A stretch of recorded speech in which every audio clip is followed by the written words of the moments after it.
জয় শ্রীহরি। শ্রীমদ্ ভাগবতের কর্মবাসনা নামক পঞ্চম স্কন্দের দ্বিতীয় ভাগ।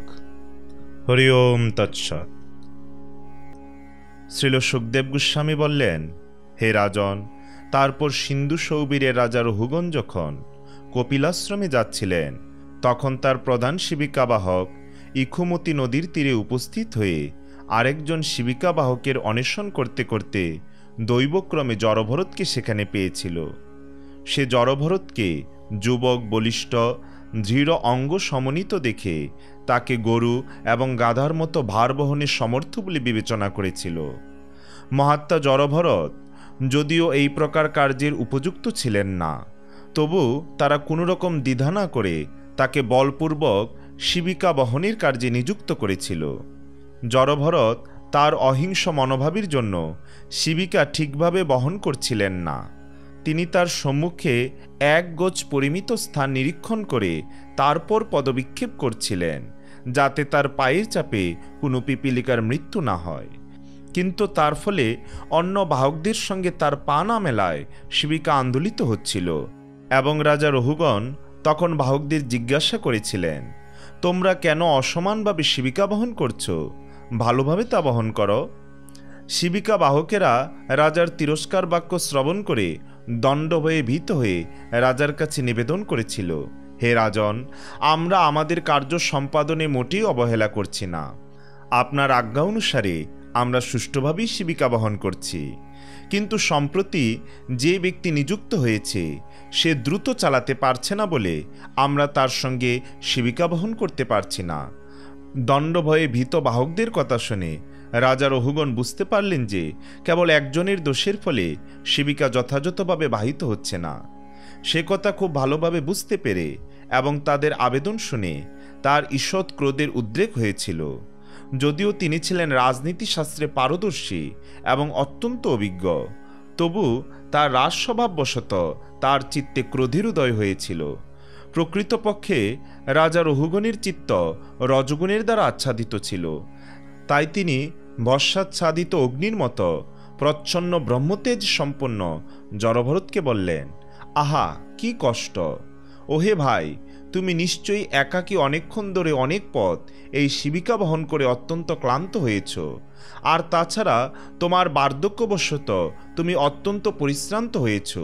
হে সখী, তোমার শরীর তো ধীর নয় এবং তুমিও তেমন বলবান নও। তোমার সঙ্গের বাহকেরা কি তোমার সঙ্গে সহযোগিতা করছে না? এইভাবে রাজা বক্রোক্তির দ্বারা জড়ভরতকে তিরস্কার করলেও জড়ভরত অভিমানশূন্যই ছিলেন। তিনি তার চিন্ময় স্বরূপ উপলব্ধি করার ফলে অবগত ছিলেন যে তিনি তার দেহ নন। তিনি স্থূল অথবা কৃশ ছিলেন না। পঞ্চমহাভূত এবং 3 সূক্ষ্ম উপাদানের সমন্বয়ে রচিত জড় পিণ্ডটির সঙ্গে তার কোনো সম্পর্ক ছিল না। হস্তপদ সমন্বিত দেহটির সঙ্গে তার কোনো সম্পর্ক ছিল না, অর্থাৎ তিনি সম্পূর্ণরূপে তার চিন্ময় স্বরূপ উপলব্ধি করেছিলেন। তাই তিনি রাজার পরিহাসপূর্ণ তিরস্কারে বিচলিত হননি। নীরবে তিনি পূর্বের মতোই শিবিকা বহন করতে লাগলেন। তারপর রাজা যখন দেখলেন যে শিবিকা পুনরায় আন্দোলিত হচ্ছে, তখন তিনি অত্যন্ত ক্রোধাবিষ্ট হয়ে বললেন, ওরে দুষ্ট, তুই কি করছিস? তুই কি জীবিত অবস্থায়ও মৃত নাকি? তুই জানিস না যে আমি তোর প্রভু? তুই আমার আদেশ অবজ্ঞা করছিস। তোর এই অবজ্ঞার ফলে আমি তোকে যমরাজের মতো দণ্ড দেব। আমি তোর উপযুক্ত শাস্তি বিধান করব, যাতে তুই প্রকৃতিস্থ হোস। নিজেকে একজন রাজা বলে মনে করায়। রহুগণ দেহাত্ম বুদ্ধিগ্রস্ত ছিলেন এবং রজ তমগুণের দ্বারা প্রভাবিত ছিলেন। অহংকার ভরে তিনি জড়ভরতকে অশালীন বাক্যের দ্বারা তিরস্কার করেছিলেন। জড়ভরত ছিলেন পরম ভাগবত এবং ভগবানের প্রিয় নিকেতন। রাজা যদিও নিজেকে একজন মস্ত বড় পণ্ডিত বলে মনে করতেন, কিন্তু তিনি পরম ভাগবতের স্থিতি অবগত ছিলেন না এবং তার চরিত্র তার জানা ছিল না। জড়ভরত সর্বদা ভগবানকে তার হৃদয়ে বহন করতেন বলে তিনি ছিলেন ভগবানের বাসস্থান সদৃশ। তিনি ছিলেন সমস্ত জীবের সুহৃদ এবং তিনি কোনো প্রকার দেহাত্মবুদ্ধি পোষণ করতেন না। তাই মহান ব্রাহ্মণ জড়ভরত ঈষৎ হেসে বললেন, হে বীর রাজা, আপনি যা বলেছেন তা সত্য। প্রকৃতপক্ষে সেগুলি কেবল তিরস্কার বাক্য নয়, কারণ দেহটি হচ্ছে বাহক। ভার বহনকারী দেহটি আমার নয়, কারণ আমি হচ্ছি চিন্ময় আত্মা। আপনার উক্তিতে কোনো বিরোধ নেই, কারণ আমি দেহ থেকে ভিন্ন। আমি শিবিকার বাহক নই, এই দেহটি হচ্ছে বাহক। নিশ্চিতভাবে যে কথা আপনি বলেছেন, আমি এই শিবিকা বহনে পরিশ্রম করিনি, কারণ আমি এই দেহটি থেকে পৃথক।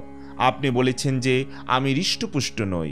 এই বাক্যটি তার পক্ষেই উপযুক্ত যে ব্যক্তি দেহ এবং আত্মার পার্থক্য জানে না। দেহ স্থূল অথবা কৃশ হতে পারে, কিন্তু কোনো বিজ্ঞ ব্যক্তি আত্মার সম্বন্ধে সেই কথা বলবে না। আত্মা স্থূলও নয় অথবা কৃশও নয়। তাই আপনি যখন বলেছেন যে আমি হৃষ্টপুষ্ট নই, তা সত্য। অধিকন্তু এই ভ্রমণের উদ্দেশ্য এবং সেই গন্তব্যস্থলের পথ যদি আমার হতো, তাহলে আমার পক্ষে বহু অসুবিধা হতো। কিন্তু যেহেতু সেগুলি আমার সম্পর্কে বলা হয়নি, বলা হয়েছে আমার দেহের সম্পর্কে, তাই তাতে মোটেই কোনো রকম অসুবিধা হয়নি। স্থূলতা, কৃশতা, দৈহিক ও মানসিক ক্লেশ, তৃষ্ণা, ক্ষুধা, ভয়, কলহ, জড় সুখভোগের বাসনা, জরা, নিদ্রা, বিষয়াসক্তি, ক্রোধ, শোক এবং দেহাত্মবুদ্ধি, এই সবই আত্মার জড় আবরণের বিকার। দেহাত্মবুদ্ধিতে মগ্ন ব্যক্তিরাই এগুলির দ্বারা প্রভাবিত হয়, কিন্তু আমি সর্বপ্রকার দেহাত্মবুদ্ধি থেকে মুক্ত। তাই আমি স্থূল অথবা কৃশ নই, অথবা আপনি যে কথাগুলি বলেছেন আমি তার কোনোটিই নই। হে রাজন, আপনি অনর্থক আমাকে জীবনমৃত বলে অভিযোগ করেছেন। সেই সম্পর্কে আমি কেবল এই বলতে পারি যে এই জড়জগতে সব কিছুরই আদি এবং অন্ত রয়েছে। আর আপনি যে মনে করছেন আপনি রাজা এবং প্রভু এবং তাই আমাকে আদেশ দেওয়ার চেষ্টা করছেন, সেটিও ঠিক নয়, কারণ এই সমস্ত পদগুলি অনিত্য। আজ আপনি রাজা এবং আমি আপনার বৃত্ত, কিন্তু কাল তার পরিবর্তন হতে পারে। আপনি বৃত্ততে এবং আমি প্রভুতে পরিণত হতে পারি। এই সমস্ত অনিত্য পরিস্থিতিগুলি দৈবের দ্বারা সৃষ্ট হয়। হে রাজন, আপনি যদি এখনও মনে করেন যে আপনি হচ্ছেন রাজা এবং আমি হচ্ছি আপনার বৃত্ত, তাহলে আপনি আদেশ করুন এবং আপনার আদেশ আমাকে পালন করতে হবে। কিন্তু আমি এই কথা বলতে পারি যে এই পার্থক্য অত্যন্ত ক্ষণস্থায়ী এবং ব্যবহার অথবা প্রথা থেকেই তার উৎপত্তি। এছাড়া আর অন্য কোনো কারণ আমি দেখি না। সেই ক্ষেত্রে প্রভুকে এবং বৃত্তই বাকে, সকলেই জড়া প্রকৃতির নিয়মের বাধ্য। তাই কেউই প্রভু নয় এবং কেউই বৃত্ত নয়। কিন্তু তা সত্ত্বেও আপনি যদি মনে করেন যে আপনি প্রভু এবং আমি আপনার বৃত্ত, তাহলে আমি তা স্বীকার করে নেব। আপনি দয়া করে আমাকে আদেশ দিন, বলুন আমি আপনার জন্য কি করতে পারি। হে রাজন, আপনি বলেছেন, ওরে উন্মত্ত, মত্ত, জড়, আমি তোকে দণ্ডদান করব, তাহলে তুই প্রকৃতিস্থ হবি। সেই সম্পর্কে আমি বলতে চাই যে জড়, মুখ এবং বধিরের মতো অবস্থান করলেও আমি ব্রহ্মাত্মনিষ্ঠা লাভ করেছি। আমাকে দণ্ড দিয়ে আপনার কি লাভ হবে? আর আপনার অনুমান যদি ঠিক হয় এবং আমি যদি সত্যি সত্যি উন্মত্ত হই, তাহলে আমাকে দণ্ড দেওয়া পিষ্টবস্তু পেষণ করার মতোই হবে। তার ফলে কোনো লাভ হবে না, কারণ উন্মত্ত ব্যক্তিকে দণ্ডদান করা হলেও তার উন্মত্ততার উপশম হয় না। শ্রীল সুখদেব গোস্বামী বললেন, হে মহারাজ পরীক্ষিত, রাজা রহুগণ পরম ভাগবত জড়ভরতকে কর্কশ বাক্যে যখন তিরস্কার করেছিলেন, তখন শান্তচিত্ত মুনিবর তা সহ্য করে তার যথাযথ উত্তর দিয়েছিলেন। অবিদ্যার কারণ দেহাত্মবুদ্ধি, কিন্তু জড়ভরত সেই ভ্রান্ত ধারণা দ্বারা প্রভাবিত ছিলেন না। তার স্বাভাবিক দৈন্যবশত তিনি নিজেকে একজন মহান ভক্ত বলে মনে করতেন না। তিনি নীরবে তার পূর্বকৃত কর্মের ফল ভোগ করে যেতেন। একজন সাধারণ মানুষের মতো তিনি মনে করেছিলেন যে শিবিকা বহন করে তিনি তার পূর্বকৃত দুষ্কর্মের ফল বিনষ্ট করছেন। এইভাবে বিচার করে তিনি পূর্ববৎ শিবিকা বহন করতে লাগলেন। হে পাণ্ডব শ্রেষ্ঠ মহারাজ পরীক্ষিত, সিন্ধু সৌবীরের রাজা মহারাজ রহুগণের পরম তত্ত্ব বিচারে গভীর শ্রদ্ধা ছিল। জড়ভরতের যোগশাস্ত্র সম্মত এবং হৃদয়গ্রন্থি ছেদনকারী বাক্য শ্রবণ করে তার রাজ অভিমান বিদূরিত হয়েছিল। তিনি শীঘ্র শিবিকা থেকে অবতরণপূর্বক ভরতের শ্রী পাদপদ্মে তার মস্তক স্থাপন করে প্রণতি নিবেদন করলেন এবং সে মহাভাগবতের চরণে অপরাধ করার ফলে ক্ষমা প্রার্থনা করে বলেছিলেন, হে ব্রাহ্মণ, আপনি সকলের অজ্ঞাতসারে প্রচ্ছন্নভাবে এই সংসারে বিচরণ করছেন। আপনি কে? আপনি কি বেদজ্ঞ ব্রাহ্মণ এবং মহাপুরুষ? আপনি কি যজ্ঞোপবীত ধারণ করেছেন? আপনি কি দত্তাত্রেয় আদি অবধূতদের মতো কেউ? আপনি কি কোনো মহাত্মার শিষ্য? আপনি কোথায় অবস্থান করেন? আপনি এই স্থানে কেন এসেছেন? আমাদের মঙ্গল সাধনের উদ্দেশ্যেই কি আপনি এসেছেন? আপনি দয়া করে বলুন আপনি কে? হে মহানুভব, আমি দেবরাজ ইন্দ্রের বজ্রের ভয়ে ভীত নই, শিবের ত্রিশূলের ভয়েও ভীত নই, যমরাজের দণ্ড অথবা অগ্নি, সূর্য, চন্দ্র, বায়ু ও কুবেরের অস্ত্র থেকেও আমার ভয় উৎপন্ন হয় না। কিন্তু আমি ব্রহ্মজ্ঞকুলের অবমাননারূপ অপরাধকে অত্যন্ত ভয় করি। হে মহানুভব, মনে হচ্ছে যেন আপনার মহান আধ্যাত্মিক জ্ঞানের প্রভাব আপনি গোপন করে রেখেছেন। প্রকৃতপক্ষে আপনি সমস্ত জড় সংসর্গ থেকে মুক্ত এবং পূর্ণরূপে ভগবানের চিন্তায় মগ্ন। তাই আপনার দিব্য জ্ঞান অনন্ত। দয়া করে আপনি আমাকে বলুন, কেন আপনি এইভাবে একজন জড়ের মতো বিচরণ করছেন? হে মহাপুরুষ, আপনি যোগ সম্মত কথা বলেছেন, কিন্তু আমাদের পক্ষে তা হৃদয়ঙ্গম করা সম্ভব নয়। তাই দয়া করে তা বিশ্লেষণ করুন। আমি আপনাকে যোগেশ্বর আত্মতত্ত্বজ্ঞ মুনিদেরও পরমগুরু বলে মনে করি।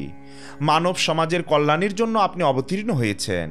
আপনি ভগবানের জ্ঞানরূপী অবতার কপিল দেবের সাক্ষাৎ প্রতিনিধিরূপে দিব্যজ্ঞান প্রদান করতে এসেছেন। তাই আমি আপনাকে জিজ্ঞাসা করি, হে গুরুদেব, এই জগতে সবচাইতে নিরাপদ আশ্রয় কি? আপনি যে ভগবানের অবতার কপিল দেবের সাক্ষাৎ প্রতিনিধি, তা কি সত্য নয়? কে প্রকৃত মানুষ এবং কে নয় তা পরীক্ষা করার জন্য আপনি মুখ এবং বধিরের মতো অভিনয় করছেন। আপনি কি সেই জন্য এই পৃথিবী পৃষ্ঠে এইভাবে বিচরণ করছেন না? আমি অত্যন্ত বিষয়াসক্ত এবং জ্ঞানান্ধ, কিন্তু তা সত্ত্বেও আমি আপনার কাছে জ্ঞানের আলোক প্রাপ্ত হওয়ার জন্য উপস্থিত হয়েছি। কিভাবে আমি পারমার্থিক জীবনে উন্নতি সাধন করতে পারি? আপনি বলেছেন আমি শ্রান্ত নই। যদিও আত্মা দেহ থেকে ভিন্ন, তবু দৈহিক পরিশ্রমের ফলে শ্রান্তি হয় এবং তখন মনে হয় যে আত্মাই যেন শ্রান্ত হয়েছে। আপনি যখন শিবিকা বহন করছিলেন তখন নিশ্চয়ই আত্মারও পরিশ্রম হয়েছে, এটি আমার অনুমান। আপনি এও বলেছেন যে প্রভু এবং বৃত্তের যে বাহ্য আচরণ তা বাস্তবিক নয়, কিন্তু যদিও এই প্রাপঞ্চিক জগতে তা বাস্তবিক নয়, তবু এই প্রাপঞ্চিক জগতের বিষয়গুলি তো বাস্তবকে প্রভাবিত করে। তা প্রত্যক্ষভাবে দেখা যায় এবং অনুভব করা যায়। যদিও জড়জাগতিক কার্যকলাপ অনিত্য, কিন্তু তাহলেও তা মিথ্যা বলা যায় না। রাজা রহুগণ বলতে লাগলেন, হে মহানুভব, আপনি বলেছেন যে শরীরের স্থূলতা ও কৃশতা আত্মার ধর্ম নয়।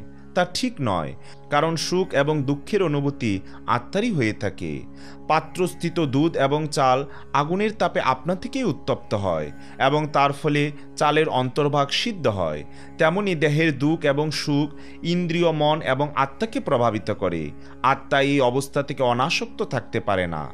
হে মহাশয়, আপনি বলেছেন রাজা এবং প্রজা অথবা প্রভু এবং বৃত্তের মধ্যে যে সম্পর্ক তা নিত্য নয়, কিন্তু যদিও এই সম্পর্ক অনিত্য, তবু কেউ যখন রাজার পদ গ্রহণ করেন তখন তার কর্তব্য হচ্ছে প্রজাদের শাসন করা এবং আইন লঙ্ঘনকারীদের দণ্ডদান করা। তাদের দণ্ডদান করে তিনি প্রজাদের রাজ্যের আইন মেনে চলার শিক্ষা দেন। পুনরায় আপনি বলেছেন যে মুখ এবং বধির ব্যক্তিকে দণ্ড দেওয়া পিষ্ট ব্যক্তিকে পেষণ করার মতো, অর্থাৎ তার ফলে কোনো লাভ হয় না। কিন্তু কেউ যদি ভগবানের নির্দেশ অনুসারে তার সধর্মী যুক্ত থাকেন তাহলে অবশ্যই তার পাপকর্মের লাঘব হয়। অতএব কাউকে যদি বলপূর্বক তার সধর্মে নিযুক্ত করা হয় তার ফলে তার মঙ্গল হয়, কারণ তখন তার সমস্ত পাপ থেকে তিনি মুক্ত হতে পারেন। আপনি যা বলেছেন তা আমার কাছে বিপরীত বলে মনে হচ্ছে। হে আর্তবন্ধু, আমি রাজা হওয়ার অভিমানে মত্ত হয়ে আপনার মতো পরম ভাগবতকে অপমান করে মহা অপরাধ করেছি। তাই আমি আপনার কাছে প্রার্থনা করি, দয়া করে আপনি আমার প্রতি অহৈতুকী কৃপা প্রদর্শন করুন। তাহলেই কেবল আমি এই অপরাধ থেকে মুক্ত হতে পারব। হে প্রভু, আপনি সমস্ত জীবের পরম সুহৃদ ভগবানের সখা, তাই আপনি সকলের প্রতি সমদৃষ্টি সম্পন্ন এবং আপনি দেহাত্মবুদ্ধি থেকে মুক্ত। আমি যে আপনাকে অপমান করেছি তাতে যদিও আপনার কোনো বিকার হয়নি, তবুও সে অপরাধের ফলে আমার মতো ব্যক্তি যদি শিবের মতো শক্তিশালী হয় তাহলেও অচিরেই বিনষ্ট হবে, তাতে কোনো সন্দেহ নেই। ব্রহ্মজ্ঞ জড়ভরত বললেন, হে রাজন, যদিও আপনি বিজ্ঞ নন তবু আপনি বিজ্ঞের মতো কথা বলছেন। অতএব আপনি বিজ্ঞের মধ্যে শ্রেষ্ঠ ব্যক্তি নন। অভিজ্ঞ ব্যক্তি কখনো আপনার মতো প্রভুবৃত্ত অথবা জড় সুখ দুঃখের সম্পর্কের কথা বলেন না। এইগুলি কেবল বাহ্যিক কার্যকলাপ। তত্ত্বজ্ঞান সমন্বিত অভিজ্ঞ ব্যক্তি কখনো এইভাবে কথা বলেন না।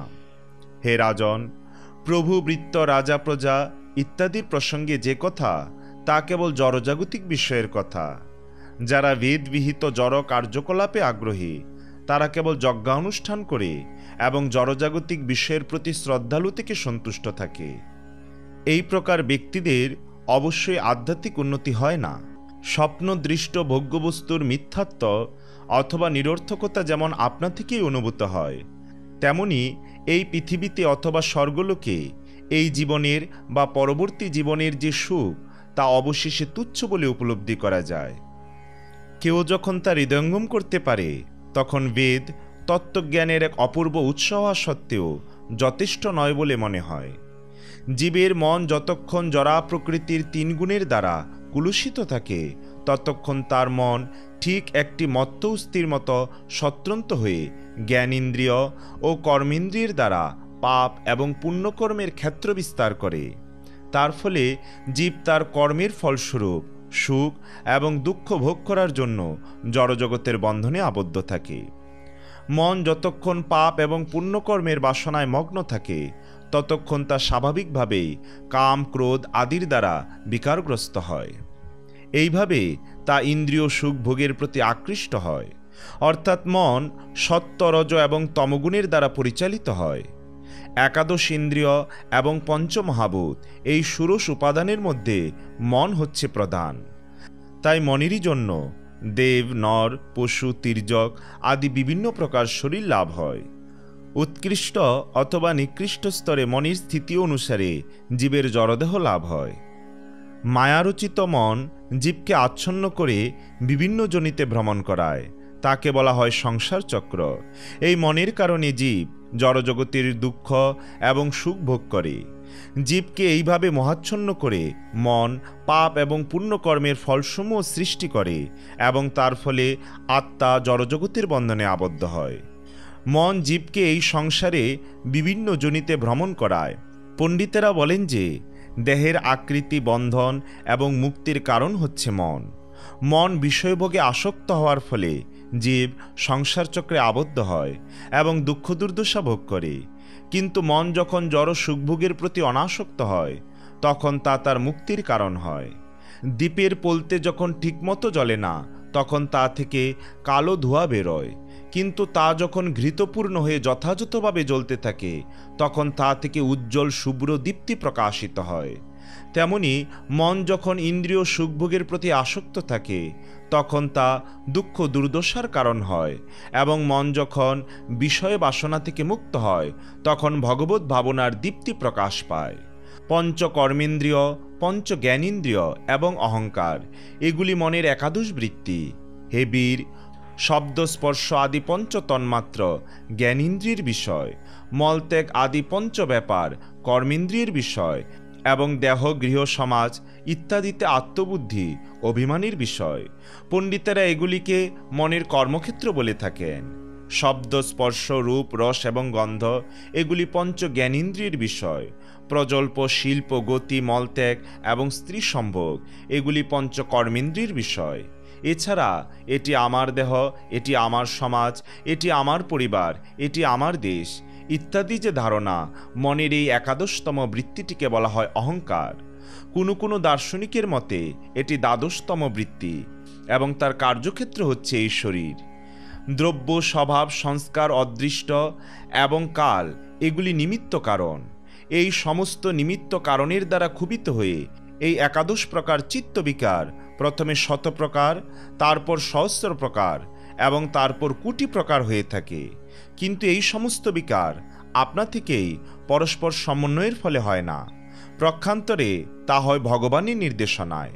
কৃষ্ণ ভক্তিরহিত জীবের মনে মায়ার দ্বারা রচিত বহু ধারণা এবং বৃত্তি রয়েছে। সেগুলি অনাদিকাল থেকে বর্তমান। কখনো কখনো সেগুলি জাগ্রত অবস্থায় প্রকাশিত হয় এবং কখনো স্বপ্নাবস্থায়, কিন্তু সুষুপ্তি ও সমাধি অবস্থায় সেগুলি তিরোহিত হয়। যে ব্যক্তি জীবনমুক্ত তিনি এই সমস্ত বিষয় স্পষ্টভাবে দর্শন করতে পারেন। 2 প্রকার ক্ষেত্রজ্ঞ রয়েছে, জীবাত্মা যা পূর্বে বর্ণনা করা হয়েছে এবং পরমেশ্বর ভগবান যার কথা এখানে বর্ণনা করা হচ্ছে। তিনি হচ্ছেন সৃষ্টির সর্বব্যাপক কারণ। তিনি পূর্ণ এবং অন্য কারোর উপর নির্ভরশীল নন। তাকে শ্রবণের মাধ্যমে এবং প্রত্যক্ষরূপে দর্শন করা যায়। তিনি সত্য প্রকাশ এবং তার জন্ম মৃত্যু জরা অথবা ব্যাধি নেই। তিনি ব্রহ্মা আদি সমস্ত দেবতাদেরও নিয়ন্তা। তিনি নারায়ণ অর্থাৎ সমস্ত জীবের আশ্রয়।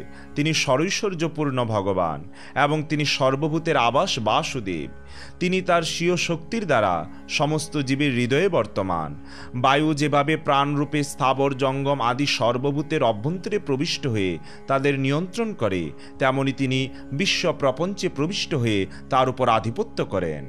হে রাজা রহুগণ, দেহধারী বদ্ধজীব যতক্ষণ পর্যন্ত জড় সুখভোগের কুলুস থেকে মুক্ত না হয় এবং তার 6টি শত্রুকে জয় করে আত্মজ্ঞান জাগরিত করার মাধ্যমে আত্মতত্ত্ব অবগত না হয়, ততক্ষণ পর্যন্ত তাকেই জড়জগতের বিভিন্ন জনিতে ভ্রমণ করতে হয়।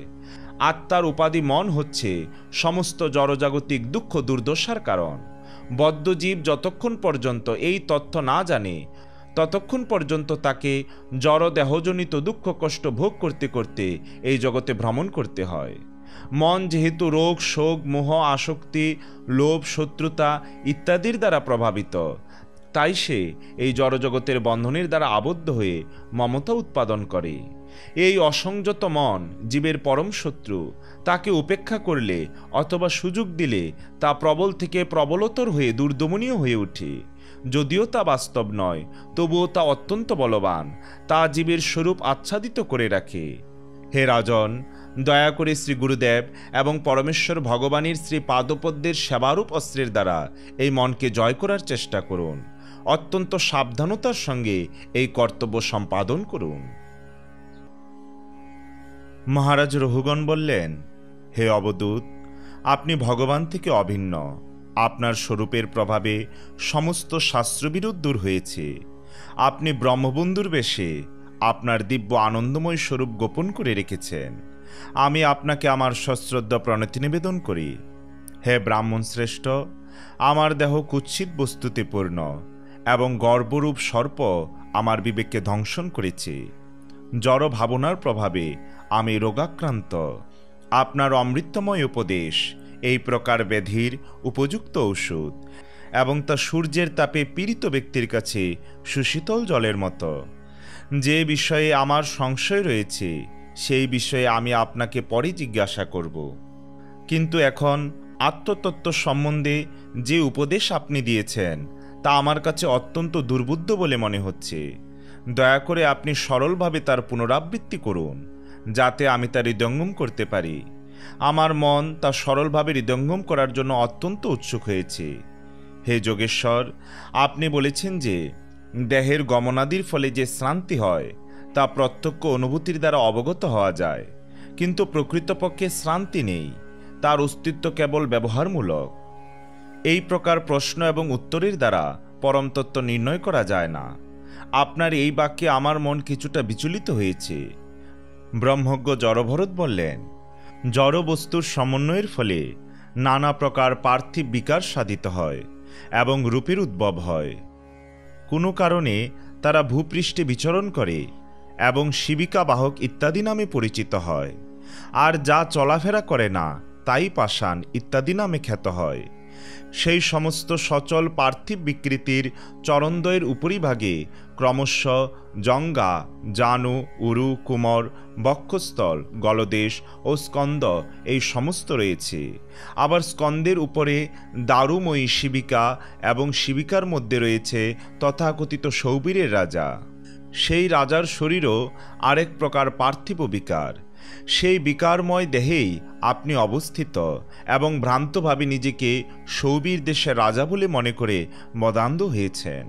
কিন্তু বিনা বেতনে এই সমস্ত নিরীহ ব্যক্তিরা যে আপনার শিবিকা বহন করছে, আপনার অন্যায় আচরণের ফলে তাদের নিশ্চয়ই কষ্ট হচ্ছে। তাদের অবস্থা অত্যন্ত শোচনীয়, কেননা আপনি তাদের বলপূর্বক আপনার শিবিকা বহন কার্যে নিযুক্ত করেছেন। তা থেকে প্রমাণিত হয় যে আপনি অত্যন্ত নিষ্ঠুর এবং নির্দয়, কিন্তু তা সত্ত্বেও আপনি মনে করছেন যে আপনি আপনার প্রজাদের রক্ষক। তা অত্যন্ত হাস্যকর। আপনি অত্যন্ত মূর্খ এবং জ্ঞানী ব্যক্তিদের সভায় শোভা পাওয়ার যোগ্য নন। এই পৃথিবীতে আমরা সকলে বিভিন্ন রূপ সমন্বিত জীব। আমাদের মধ্যে কেউ স্থাবর এবং কেউ জঙ্গম। আমাদের সকলেরই উৎপত্তি হয়, কিছু কালের জন্য স্থিতি হয় এবং তারপর বিনাশ হয়।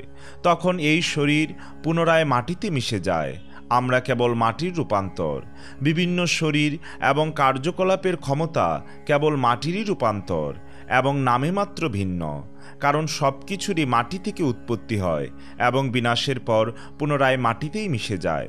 প্রক্ষান্তরে বলা যায় যে আমরা কেবল ধূলি এবং পুনরায় ধূলিতেই মিশে যাব। এই কথা সকলেই বিচার করে দেখতে পারেন। কেউ বলতে পারে যে এই ভুলুকেই কেবল বৈচিত্র্য রয়েছে, কিন্তু ব্রহ্মাণ্ড সাময়িকভাবে সত্য বলে প্রতীত হলেও চরমে তার বাস্তব অস্তিত্ব নেই। এই জগতের সৃষ্টি হয়েছে পরমাণু থেকে, কিন্তু সেই পরমাণু অনিত্য। যদিও কোনো কোনো দার্শনিক এই ধারণা পোষণ করে, তবুও পরমাণু কখনোই ব্রহ্মাণ্ডের কারণ নয়। যেহেতু এই ব্রহ্মাণ্ডের কোনো বাস্তবিক অস্তিত্ব নেই, তাই কৃষ, স্থূল, ক্ষুদ্র, বৃহৎ, কার্য, কারণ, চেতন, অচেতন যে সমস্ত বস্তু এই ব্রহ্মাণ্ডে রয়েছে সে সবই কাল্পনিক। সেগুলি একই মাটির দ্বারা রচিত বিভিন্ন রূপ এবং নামে মাত্রেই সেগুলি ভিন্ন। দ্রব্য, স্বভাব, আশয়, কাল এবং কর্মের দ্বারা বস্তুর পার্থক্য নিরূপিত হয়। আপনার জানা উচিত যে সেগুলি কেবল জড়া প্রকৃতির দ্বারা রচিত যান্ত্রিক অভিব্যক্তি। তাহলে পরম সত্য কি? তার উত্তর হচ্ছে যে অদ্বয় জ্ঞানই হচ্ছে পরম সত্য। তা জড়া প্রকৃতির কুলুস থেকে মুক্ত, তা আমাদের মুক্তি প্রদান করে, তা অদ্বয়, সর্বব্যাপ্ত এবং কল্পনার অতীত। সেই জ্ঞানের প্রথম উপলব্ধি হচ্ছে ব্রহ্ম, তারপর দ্বিতীয় উপলব্ধি হচ্ছে পরমাত্মা, যাকে যোগীরা নির্মল অন্তঃকরণে দর্শন করার চেষ্টা করেন। চরমে সেই পরম জ্ঞানের পূর্ণ উপলব্ধি হয় পরম পুরুষ ভগবান রূপে। সমস্ত তত্ত্বজ্ঞানী মহাপুরুষেরা সেই পরম পুরুষকে ব্রহ্ম, পরমাত্মা আদির পরম কারণ বাসুদেব রূপে বর্ণনা করেন। হে মহারাজ রহুগণ, মহাভাগবতের চরণরেণুর দ্বারা অভিষিক্ত না হলে কখনোই পরম তত্ত্ব হৃদয়ঙ্গম করা যায় না। ব্রহ্মচর্য পালনের দ্বারা, গারস্থ জীবনের বিধিবিধান কঠোর নিষ্ঠা সহকারে পালন করার দ্বারা, বানপ্রস্থ আশ্রমে গৃহত্যাগ করার দ্বারা, সন্ন্যাস আশ্রম অবলম্বনের দ্বারা, অথবা শীতের সময় জলমগ্ন হয়ে, অথবা গ্রীষ্মে অগ্নি পরিবেষ্টিত হয়ে, কিংবা প্রখর সূর্যকিরণে অবস্থান করে তপস্যা করার দ্বারা তাকে জানা যায় না। পরম সত্যকে হৃদয়ঙ্গম করার জন্য পন্থা থাকলেও মহাভাগবতীর কৃপার প্রভাবেই কেবল পরম সত্য প্রকাশিত হয়। যে শুদ্ধ ভক্তের কথা এখানে উল্লেখ করা হয়েছে তারা কারা? শুদ্ধ ভক্তদের সভায় রাজনীতি, সমাজনীতি ইত্যাদি জড় বিষয়ের আলোচনার কোনো সম্ভাবনা থাকে না। শুদ্ধ ভক্তদের সভায় কেবল পরমেশ্বর ভগবানের রূপ, গুণ এবং লীলার বিষয়ে আলোচনা হয়। সর্বান্তকরণে তারা ভগবানের মহিমা কীর্তন করেন এবং তার আরাধনা করেন। শুদ্ধ ভক্তদের সঙ্গে শ্রদ্ধা সহকারে এই সমস্ত বিষয়ে নিরন্তর শ্রবণ করার ফলে সাযুজ্য মুক্তির প্রয়াসী মুমুক্ষুরাও তাদের মোগ বাসনা পরিত্যাগ করে ধীরে ধীরে বাসুদেবের সেবার প্রতি আসক্ত হন। পূর্বে এক জন্মে আমি ছিলাম মহারাজ ভরত। প্রত্যক্ষ অভিজ্ঞতা এবং বৈদিক জ্ঞানের পরোক্ষ অনুভবের দ্বারা আমি সমস্ত জাগতিক কার্যকলাপ থেকে পূর্ণরূপে অনাসক্ত হয়ে সিদ্ধিলাভ করেছিলাম। আমি পূর্ণরূপে ভগবানের সেবায় যুক্ত ছিলাম, কিন্তু দুর্ভাগ্যবশত আমি একটি হরিণ শাবকের প্রতি এতই আসক্ত হয়ে পড়েছিলাম যে আমি আমার পারমার্থিক কর্তব্য সম্পাদনে অবহেলা করেছিলাম। সেই হরিণ শিশুটির প্রতি গভীর স্নেহের ফলে আমাকে পরবর্তী জীবনে একটি হরিণ শরীর ধারণ করতে হয়। হে বীর রাজা, পূর্বে যে আমি ঐকান্তিকভাবে ভগবানের সেবা করেছিলাম তার ফলে হরিণ শরীর পাওয়া সত্ত্বেও আমি আমার পূর্বজীবনের সব কথা স্মরণ করতে পেরেছিলাম। যেহেতু আমার পূর্বজীবনের অধপতনের কথা আমার মনে আছে, তাই আমি সাধারণ মানুষদের সঙ্গ থেকে সর্বদা দূরে থাকি। তাদের বিষয়াসক্ত অসৎসঙ্গের ভয়ে ভীত হয়ে সকলের অগোচরে একাকী বিচরণ করি। উত্তম ভক্তের সঙ্গপ্রভাবের ফলে যে কোনো ব্যক্তি পূর্ণ জ্ঞান লাভ করতে পারেন এবং জ্ঞানরূপ তরবারির দ্বারা জড়জগতের মোহের বন্ধন ছিন্ন করতে পারেন। ভগবত ভক্তের সঙ্গপ্রভাবে শ্রবণ কীর্তনের ফলে ভগবানের সেবায় যুক্ত হওয়া যায়। তার ফলে জীবের সুপ্ত ভগবত ভাবনা জাগরিত হয় এবং এই ভগবত ভক্তি অনুশীলনের ফলে তিনি এই জীবনেই তার প্রকৃত আলয় ভগবদ্ধামে ফিরে যেতে পারেন। ব্রহ্মজ্ঞানী জড়ভরত বললেন, হে মহারাজ রহুগণ, জীব এই দুস্তর সংসার মার্গে ভ্রমণ করে এবং বারবার জন্ম মৃত্যুবরণ করে। জরা প্রকৃতির সত্য, রজ এবং তমগুণের দ্বারা প্রভাবিত হয়ে সে মায়ার দ্বারা আচ্ছন্ন হয় এবং 3 প্রকার কর্মের ফলই কেবল দর্শন করে। সেই ফলগুলি হচ্ছে শুভ, অশুভ এবং মিশ্র। এইভাবে সে ধর্ম, অর্থ, কাম এবং মোক্ষের প্রতি আকৃষ্ট হয়। সে একটি বণিকের মতো দিনরাত কঠোর পরিশ্রম করে এবং লাভের আশায় বস্তু সংগ্রহের জন্য অরণ্যে প্রবেশ করে, কিন্তু এই জড়জগতে সে প্রকৃত সুখ লাভ করতে পারে না। হে মহারাজ রহুগণ, এই সংসার অরণ্যে 6টি অত্যন্ত প্রবল দস্যু রয়েছে। বদ্ধজীব যখন জাগতিক লাভের জন্য অরণ্যে প্রবেশ করে, তখন এই 6টি দস্যু তাকে বিপথে পরিচালিত করে। এইভাবে বণিকরূপী বদ্ধজীবকে বিভ্রান্ত করে সেই দস্যুরা তার অর্থ অপহরণ করে। বাঘ, শৃগাল এবং অন্যান্য হিংস্র পশু যেমন রক্ষকের আশ্রয় থেকে একটি মেষকে হরণ করে, ঠিক তেমনি পত্নী এবং সন্তান সেই বণিকের হৃদয়ে প্রবেশ করে নানাভাবে তাকে লুণ্ঠন করে। এই বনে অসংখ্য তৃণ, গুল্ম ও লতার দ্বারা আচ্ছন্ন গহ্বর রয়েছে। সেই সমস্ত গহ্বরে বদ্ধজীব সর্বদা মশক সদৃশ দুর্জনদের উপদ্রবে পীড়িত হয়। কখনো কখনো সে সেই অরণ্যে এক অলিক প্রাসাদ দর্শন করে এবং কখনো কখনো সে আকাশে উল্কার মতো পিশাচদের দর্শন করে বিভ্রান্ত হয়। হে রাজন, এই সংসার অরণ্যের পথে গৃহ, ধন, আত্মীয় স্বজন প্রবৃত্তির দ্বারা বিভ্রান্ত চিত্ত সেই বণিক এই সংসার অরণ্যে সাফল্য লাভের আশায় ইতস্তত ধাবমান হয়। কখনো তার চক্ষু ঘূর্ণিবায়ুর ধূলিতে আচ্ছাদিত হয়, অর্থাৎ তার পত্নীর রূপে মোহিত হয়। বিশেষ করে তার রজস্বলা অবস্থায় সে কামান্ধ হয়। এইভাবে অন্ধ হয়ে যাওয়ার ফলে সে যে কোথায় যাচ্ছে এবং কি করছে তা সে দেখতে পায় না। ভবাটবিতে ভ্রমণ করতে করতে বদ্ধজীব অদৃশ্য জিল্লির কঠোর শব্দ শুনতে পায় এবং তার ফলে তার কর্ণশূল উপস্থিত হয়। কখনো কখনো পেঁচার কর্কশ শব্দে তার হৃদয় ব্যথিত হয়, যা হচ্ছে তার শত্রুদের কঠোর দুরুক্তি। ক্ষুধার্ত হয়ে সে কখনো কখনো এমন বৃক্ষের আশ্রয় গ্রহণ করে যাতে কোনো ফল বা ফুল হয় না এবং তার ফলে সে কষ্টভোগ করে। তৃষ্ণার্ত হয়ে সে জলের আশায় মরীচিকার পিছনে ধাবিত হয়। বদ্ধজীব কখনো কখনো অগভীর নদীর জলে ঝাঁপ দেওয়ার ফলে দুঃখ পায়, অথবা অন্যভাবে নির্দয় ব্যক্তিদের দ্বারে দ্বারে গিয়ে অন্ন ভিক্ষা করে। কখনো কখনো সে সংসার দাবানলে দগ্ধ হয় এবং কখনো কখনো যক্ষ সদৃশ রাজারা কর গ্রহণের নামে যখন তার প্রাণ তুল্য ধনসম্পদ অপহরণ করে, তখন সে দুঃখে ম্রিয়মাণ হয়। কখনো কখনো ঊর্ধ্বতন বা অধিক বলবান ব্যক্তি জীবের সমস্ত ধনসম্পদ হরণ করে নেয়, তখন সে অত্যন্ত বিষাদগ্রস্ত হয়ে তার সে হারানো ধনসম্পদের জন্য শোক করতে করতে মূর্ছিত হয়ে পড়ে। কখনো কখনো সে এক বিশাল প্রাসাদ নগরীর কল্পনা করে এবং তার পরিবার পরিজন ও ধনসম্পদ নিয়ে সেখানে সুখে বাস করার বাসনা করে। তা যদি সম্ভব হয় তাহলে সে নিজেকে সম্পূর্ণরূপে সুখী বলে মনে করে, কিন্তু সেই তথাকথিত সুখ কেবল ক্ষণিকের জন্যই।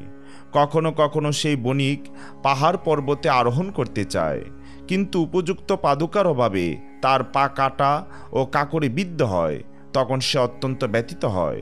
কুটুম্বাসক্ত ব্যক্তি কখনো কখনো ক্ষুধায় পীড়িত হয় এবং তার সেই দুর্দশাগ্রস্ত অবস্থার ফলে তার পরিবারের সদস্যদের প্রতি সে ক্রুদ্ধ হয়। ভবাটবিতে বদ্ধ জীবাত্মাকে কখনো কখনো অজগর সর্প গিলে ফেলে, তখন সে মৃত ব্যক্তির মতো অচেতন এবং অজ্ঞান অবস্থায় বনের মধ্যে পড়ে থাকে। কখনো অন্যান্য বিষধর সর্পেরা তাকে ধ্বংসন করে। বিবেক রহিত হওয়ার ফলে সে নারকীয় জীবনের অন্ধকূপে পতিত হয়। সেখানে উদ্ধার পাওয়ার কোনো আশা তার থাকে না। কখনো কখনো অতি নগণ্য রতিসুখ উপভোগের জন্য সে অসতী রমণীর অন্বেষণ করে। তার সেই প্রচেষ্টায় সে সেই রমণীর আত্মীয় স্বজনদের দ্বারা অপমানিত এবং নির্যাতিত হয়। তার সেই প্রচেষ্টা ঠিক মৌচাক থেকে মধু সংগ্রহ করতে গিয়ে মৌমাছিদের দ্বারা আক্রান্ত হওয়ার মতো। কখনো কখনো বহু অর্থ ব্যয় করে সে রতিসুখের জন্য পরদার লাভ করে, কিন্তু দুর্ভাগ্যবশত তার ইন্দ্রিয় সুখের বস্তু সেই রমণীটিকে অন্য কোনো লম্পট বলপূর্বক অপহরণ করে নিয়ে যায়। কখনো কখনো জীব হাড় কাঁপানো শীত, প্রচণ্ড গরম, প্রবল ঝড়ঝঞ্ঝা, অতিবৃষ্টি ইত্যাদি প্রাকৃতিক উৎপাতের প্রতিকার করার কার্যে ব্যস্ত থাকে। যখন সে তা করতে অক্ষম হয়, তখন সে প্রচণ্ড কষ্টভোগ করে। কখনো কখনো ব্যবসা বাণিজ্যে সে অন্যের দ্বারা বঞ্চিত হয়। এইভাবে পরস্পরকে বঞ্চনা করার চেষ্টার ফলে তাদের মধ্যে শত্রুতার সৃষ্টি হয়। সংসার অরণ্যের পথে মানুষ কখনো ধনহীন হয়ে যায় এবং তার ফলে তার উপযুক্ত ঘর, বিছানা এবং আসন থাকে না, এবং সে যথাযথভাবে পারিবারিক সুখ উপভোগ করতে পারে না। তাই সে অন্যদের কাছ থেকে অর্থ ভিক্ষা করতে যায়, কিন্তু ভিক্ষার ফলে যখন তার বাসনা পূর্ণ হয় না, তখন সে ঋণ করতে চায় অথবা পরের সম্পদ অপহরণ করতে চায়। এইভাবে সে সমাজে অপমানিত হয়। আর্থিক লেনদেনের ফলে সম্পর্ক তিক্ত হয় এবং চরমে শত্রুতায় পরিণত হয়। কখনো কখনো পতিপত্নী জাগতিক উন্নতির পথে অগ্রসর হয় এবং তাদের সম্পর্ক অক্ষুণ্ণ রাখার জন্য তাদের কঠোর পরিশ্রম করতে হয়। কখনো কখনো অর্থাভাবের ফলে অথবা রোগগ্রস্ত হওয়ার ফলে তারা অত্যন্ত বিপন্ন হয়ে মরণাপন্ন হয়। হে রাজন, সংসার অরণ্যের মার্গে মানুষ প্রথমে তার পিতামাতাকে হারায়। তাদের মৃত্যুর পর সে তার নবজাত সন্তান সন্ততির প্রতি আসক্ত হয়। এইভাবে সে জড়জাগতিক উন্নতির পথে বিচরণ করে এবং কালক্রমে বিপন্ন হয়, কিন্তু তা সত্ত্বেও অন্তিম সময় পর্যন্ত সে বুঝতে পারে না কিভাবে এখান থেকে বেরিয়ে যাওয়া যায়। এমন অনেক রাজনৈতিক ও সামাজিক বীর ছিল এবং রয়েছে যারা সমান শক্তিশালী শত্রুদের পরাভূত করেছে, কিন্তু তবু অজ্ঞানতাবশত কোনো নির্দিষ্ট ভূখণ্ডকে তাদের নিজের সম্পত্তি বলে মনে করে তার উপর অধিকার বিস্তার করার জন্য তারা পরস্পরের সঙ্গে সংগ্রামে লিপ্ত হয়ে যুদ্ধে প্রাণ হারিয়েছে। মহাবীর অথবা বিখ্যাত রাজনৈতিক নেতা হওয়া সত্ত্বেও সর্বত্যাগী সন্ন্যাসীরা যে পরম পদ প্রাপ্ত হন, আধ্যাত্ম উপলব্ধির সেই পথ তারা অবলম্বন করতে পারে না। কখনো কখনো জীব সংসাররূপী অরণ্যে লতারাশ্রয় অবলম্বন করে এবং সেই লতাশ্রিত বিহঙ্গকুলের কলধ্বনি শ্রবণ করার বাসনা করে। সেই অরণ্যে সিংহের গর্জনে ভীত হয়ে সে বক, সারস এবং শকুনির সঙ্গে সখ্য স্থাপন করে। এই সংসার অরণ্যে তথাকথিত যোগী, স্বামী এবং অবতারদের কাছে বঞ্চিত হয়ে তাদের সঙ্গ ত্যাগ করে যে প্রকৃত ভক্তের সান্নিধ্য লাভ করতে চায়, কিন্তু দুর্ভাগ্যবশত সে তার গুরুদেব এবং মহাভাগবতের নির্দেশ পালন করতে পারে না, এবং তাই সে তাদের সঙ্গ পরিত্যাগ করে পুনরায় স্ত্রীর সঙ্গে ইন্দ্রিয় সুখ পরায়ণ বানরদের সান্নিধ্যে ফিরে যায়। ইন্দ্রিয় সুখ পরায়ণ ব্যক্তিদের সঙ্গে মদ এবং মৈথুন্যের আনন্দ উপভোগ করে সে সুখী হতে চায়। এইভাবে সে তার জীবনের অপচয় করে। অন্যান্য ইন্দ্রিয় সুখ পরায়ণ ব্যক্তিদের মুখ দর্শন করে সে তার জীবনের প্রকৃত উদ্দেশ্য ভুলে যায়, মৃত্যুমুখে পতিত হয়। জীব যখন একটি বানরের মতো এক ডাল থেকে আরেক ডালে লাফালাফি করে, বৃক্ষ সদৃশ্য গৃহে কেবল মৈথুন্য সুখের জন্য জীবনযাপন করে, তখন সে একটি গর্দভের মতো তার স্ত্রীর পদাঘাতে তাড়িত হয়। সেই বন্ধন থেকে মুক্তি লাভে অক্ষম হয়ে সে অসহায়ের মতো পড়ে থাকে। কখনো কখনো সে দুরারোগ্য ব্যাধির দ্বারা আক্রান্ত হয়, যার তুলনা করা হয়েছে পর্বতকন্দরে পতিত হওয়ার সঙ্গে। সেই পর্বত গহ্বরে অবস্থিত হস্তি সদৃশ মৃত্যুর ভয়ে ভীত হয়ে সে লতাবল্লী অবলম্বন করে অবস্থান করে। হে শত্রুহন্তা মহারাজ রঘুগণ, জীবাত্মা যদি কোনো ক্রমে এই ভয়ঙ্কর পরিস্থিতি থেকে মুক্ত হয়, তবু সে পুনরায় মৈথুন সুখ উপভোগ করার জন্য তার গৃহে ফিরে যায়, কারণ সেটি হচ্ছে আসক্তির রীতি। এইভাবে ভগবানের মায়াশক্তির দ্বারা মোহিত হয়ে জীব সংসার অরণ্যে বিচরণ করতে থাকে। মৃত্যুর সময় পর্যন্ত সে তার জীবনের প্রকৃত উদ্দেশ্য খুঁজে পায় না। হে মহারাজ রঘুগণ, আপনিও জড় সুখভোগের প্রতি আকৃষ্ট হয়ে মায়ার শিকার হয়েছেন। তাই আমি আপনাকে উপদেশ দিচ্ছি, আপনি আপনার রাজপথ এবং রাজদণ্ড পরিত্যাগ করুন, যাতে আপনি সমস্ত জীবের সুরিত হতে পারেন। বিষয়াসক্তি ত্যাগ করে আপনি ভগবত ভক্তির দ্বারা শানিত জ্ঞানরূপ তরবারি গ্রহণ করুন এবং তার দ্বারা মায়াপাশ ছিন্ন করে ভবসাগরের পরপারে গমন করুন। মহারাজ রঘুগণ বললেন, এই মনুষ্য জন্ম সমস্ত জন্মের মধ্যে শ্রেষ্ঠ।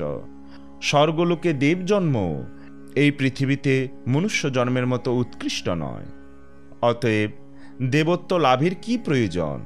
স্বর্গলোকে প্রচুর সুখভোগের সুযোগ থাকার ফলে ভগবত ভক্তের সঙ্গলাভ সম্ভব হয় না।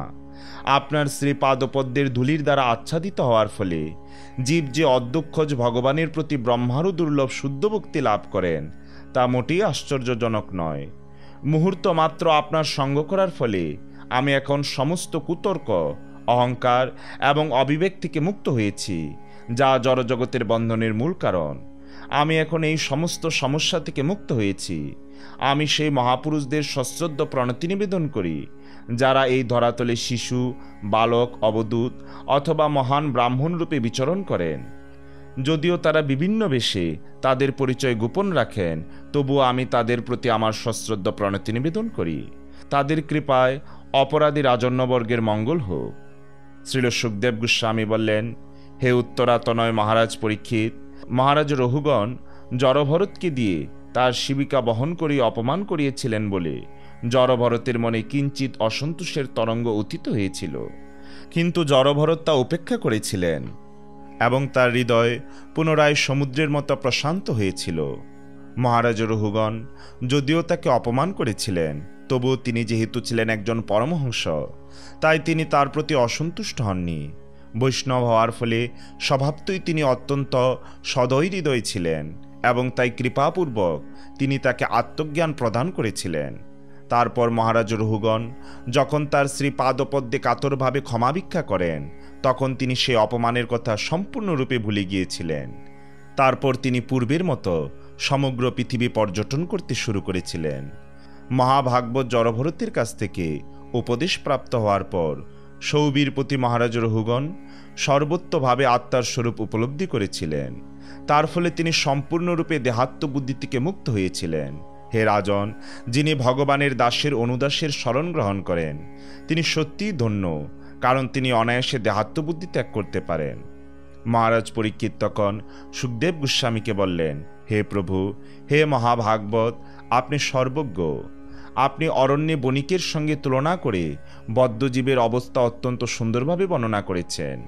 এই উপদেশ থেকে যে কোনো বুদ্ধিমান ব্যক্তি বুঝতে পারেন যে দেহাত্মবুদ্ধি সমন্বিত মানুষের ইন্দ্রিয়গুলি সেই অরণ্যে দস্যু তস্করদের মতো, এবং তার পত্নী এবং সন্তান সন্ততিরা ঠিক শৃগাল, কুকুরাদি হিংস্র পশুর মতো। কিন্তু অল্পবুদ্ধি সম্পন্ন মানুষদের পক্ষে এই কাহিনীটির তাৎপর্য হৃদয়ঙ্গম করা সহজ নয়, কারণ এই রূপকের প্রকৃত অর্থ নিরূপণ করা অত্যন্ত কঠিন।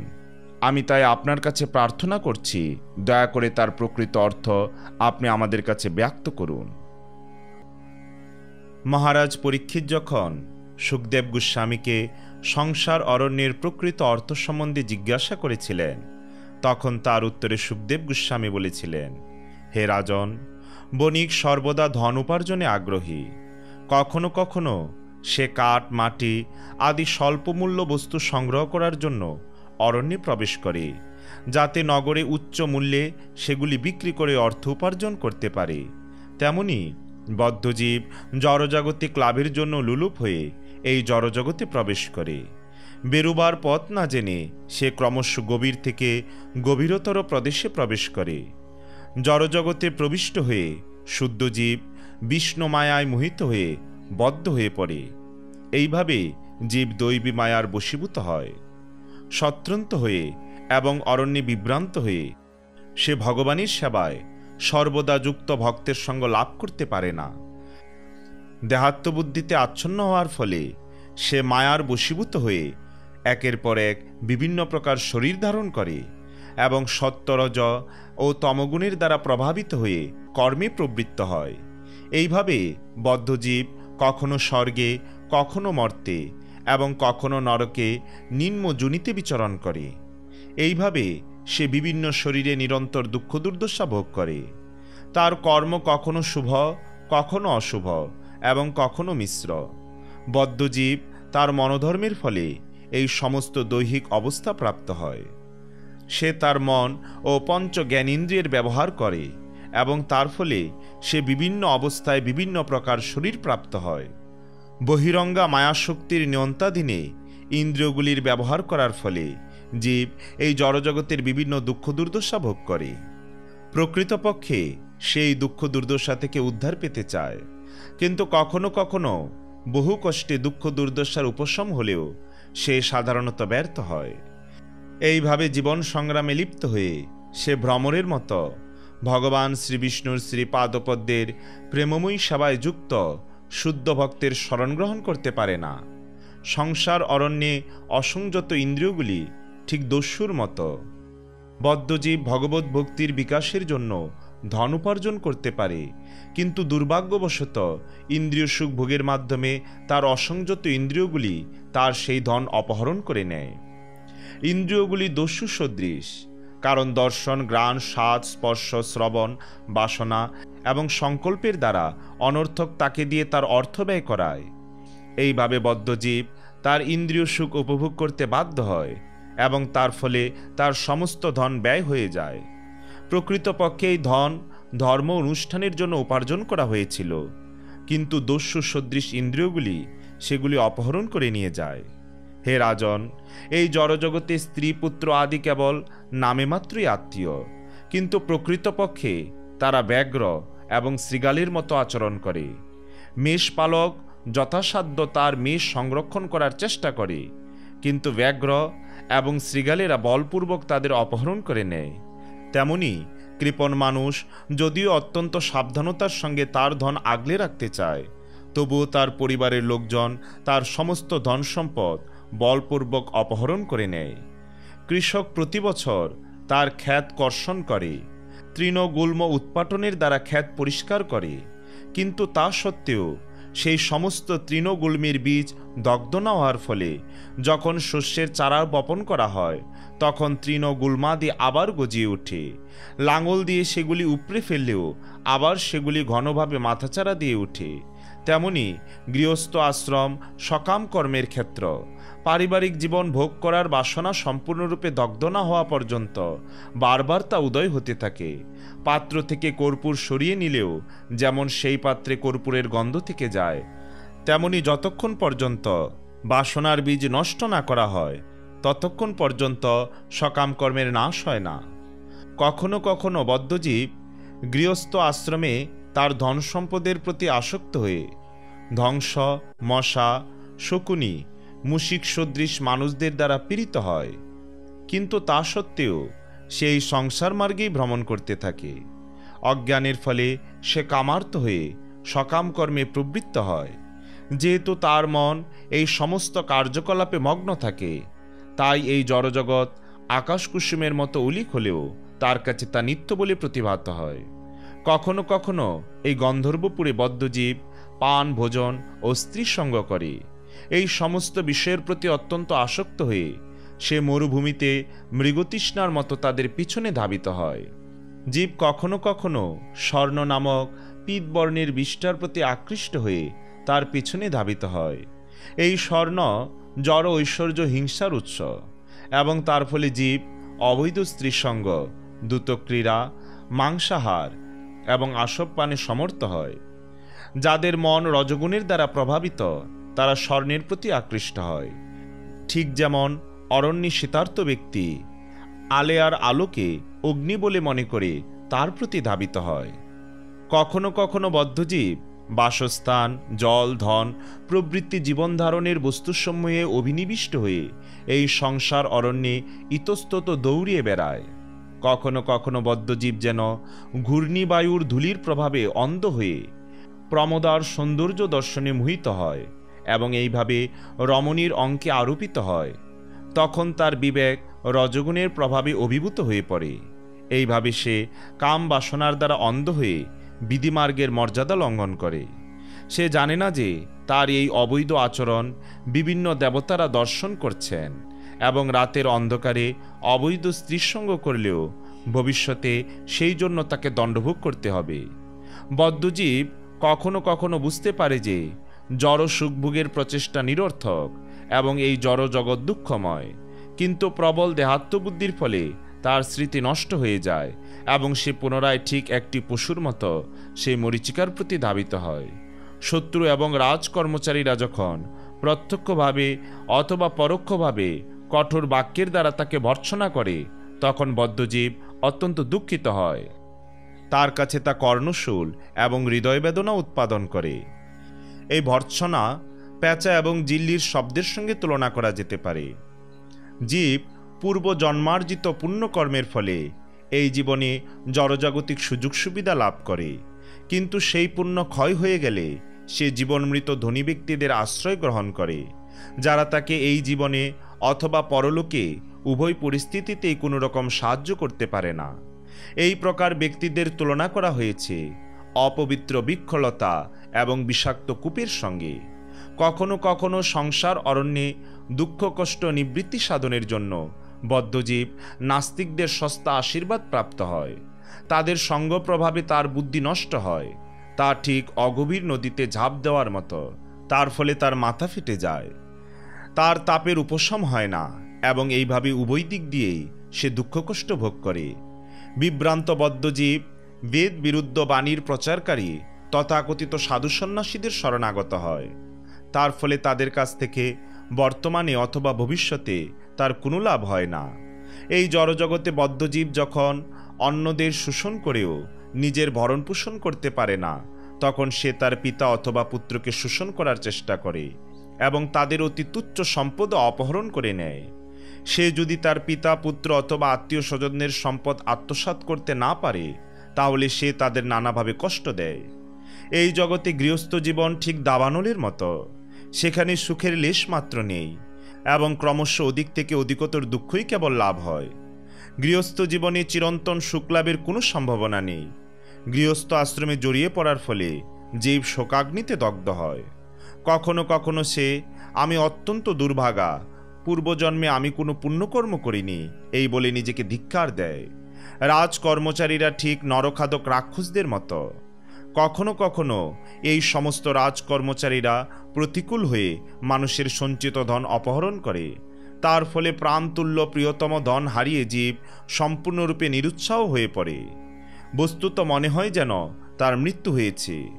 কখনো কখনো বদ্ধজীব কল্পনা করে যে তার পিতা এবং পিতামহ পুনরায় তার পুত্র বা পুত্ররূপে ফিরে এসেছেন। এইভাবে সে স্বপ্ন সুখ তুল্য মনোকল্পিত সুখ অনুভব করে। গৃহস্থ আশ্রমে বিবাহ উপনয়ন ইত্যাদি যজ্ঞ এবং সকাম কর্ম অনুষ্ঠান করার নির্দেশ রয়েছে। এগুলি গৃহস্থদের কর্তব্য। এই সমস্ত অনুষ্ঠান অত্যন্ত বিস্তৃত এবং ক্লেশদায়ক। সেগুলির তুলনা করা হয়েছে উচ্চ পাহাড়ের সঙ্গে এবং জড়জাগতিক কার্যকলাপে আসক্ত ব্যক্তিদের তা অতিক্রম করতে হয়। যে ব্যক্তি এই সমস্ত অনুষ্ঠান করতে চায় তাকে পাহাড়ে আরোহণ করার সময় কাটা এবং কাকরের বেদনা সহ্য করতে হয়। এইভাবে বদ্ধজীব অনন্ত যাতনা ভোগ করে। কখনো সে দৈহিক ক্ষুধা ও তৃষ্ণার দ্বারা পীড়িত হয়ে ধৈর্যচ্যুত হয় এবং তার প্রিয় স্ত্রী পুত্র ও কন্যার প্রতি ক্রুদ্ধ হয়। এইভাবে নির্দয় হওয়ার ফলে সে আরও দুঃখ কষ্ট ভোগ করে। শ্রীল সুখদেব গোস্বামী মহারাজ পরীক্ষিতকে বললেন, হে রাজন, নিদ্রা ঠিক একটি অজগর সাপের মতো। যারা সংসার রূপ অরণ্যে ভ্রমণ করে, নিদ্রারূপ অজগর সর্প তাদের গিলে খায়। সেই অজগর সর্প দংশনে তারা সর্বদা অজ্ঞানের অন্ধকারে আচ্ছন্ন থাকে। তারা নির্জন অরণ্যে পরিত্যক্ত শবের মতো পড়ে থাকে।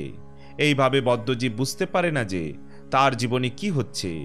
সংসার অরণ্যে বদ্ধজীব কখনো কখনো সর্প এবং অন্যান্য প্রাণী সদৃশ ঈর্ষাপরায়ণ ব্যক্তিদের দ্বারা ধ্বংসিত হয়। শত্রুদের ছলনার প্রভাবে বদ্ধজীবের গর্ভরূপ দন্ত ভগ্ন হয়। তখন সে অন্তরে অত্যন্ত ব্যথিত হওয়ার ফলে ঠিকমতো ঘুমাতে পারে না। তার ফলে সে আরও অসুখী হয় এবং ধীরে ধীরে সে তার বুদ্ধি এবং বিবেক হারিয়ে ফেলে। তখন সে অন্ধের মতো অজ্ঞানের অন্ধকূপে পতিত হয়। বদ্ধজীব কখনো কখনো ইন্দ্রিয় তৃপ্তি সাধনের প্রতি নগণ্য সুখের প্রতি আকৃষ্ট হয়ে পরস্ত্রী গমন করে অথবা অন্যের ধন অপহরণ করে। তার ফলে তাকে আটক করা হয় অথবা সেই স্ত্রীর প্রতি অথবা আত্মীয় স্বজনেরা তাকে প্রচণ্ডভাবে প্রহার করে।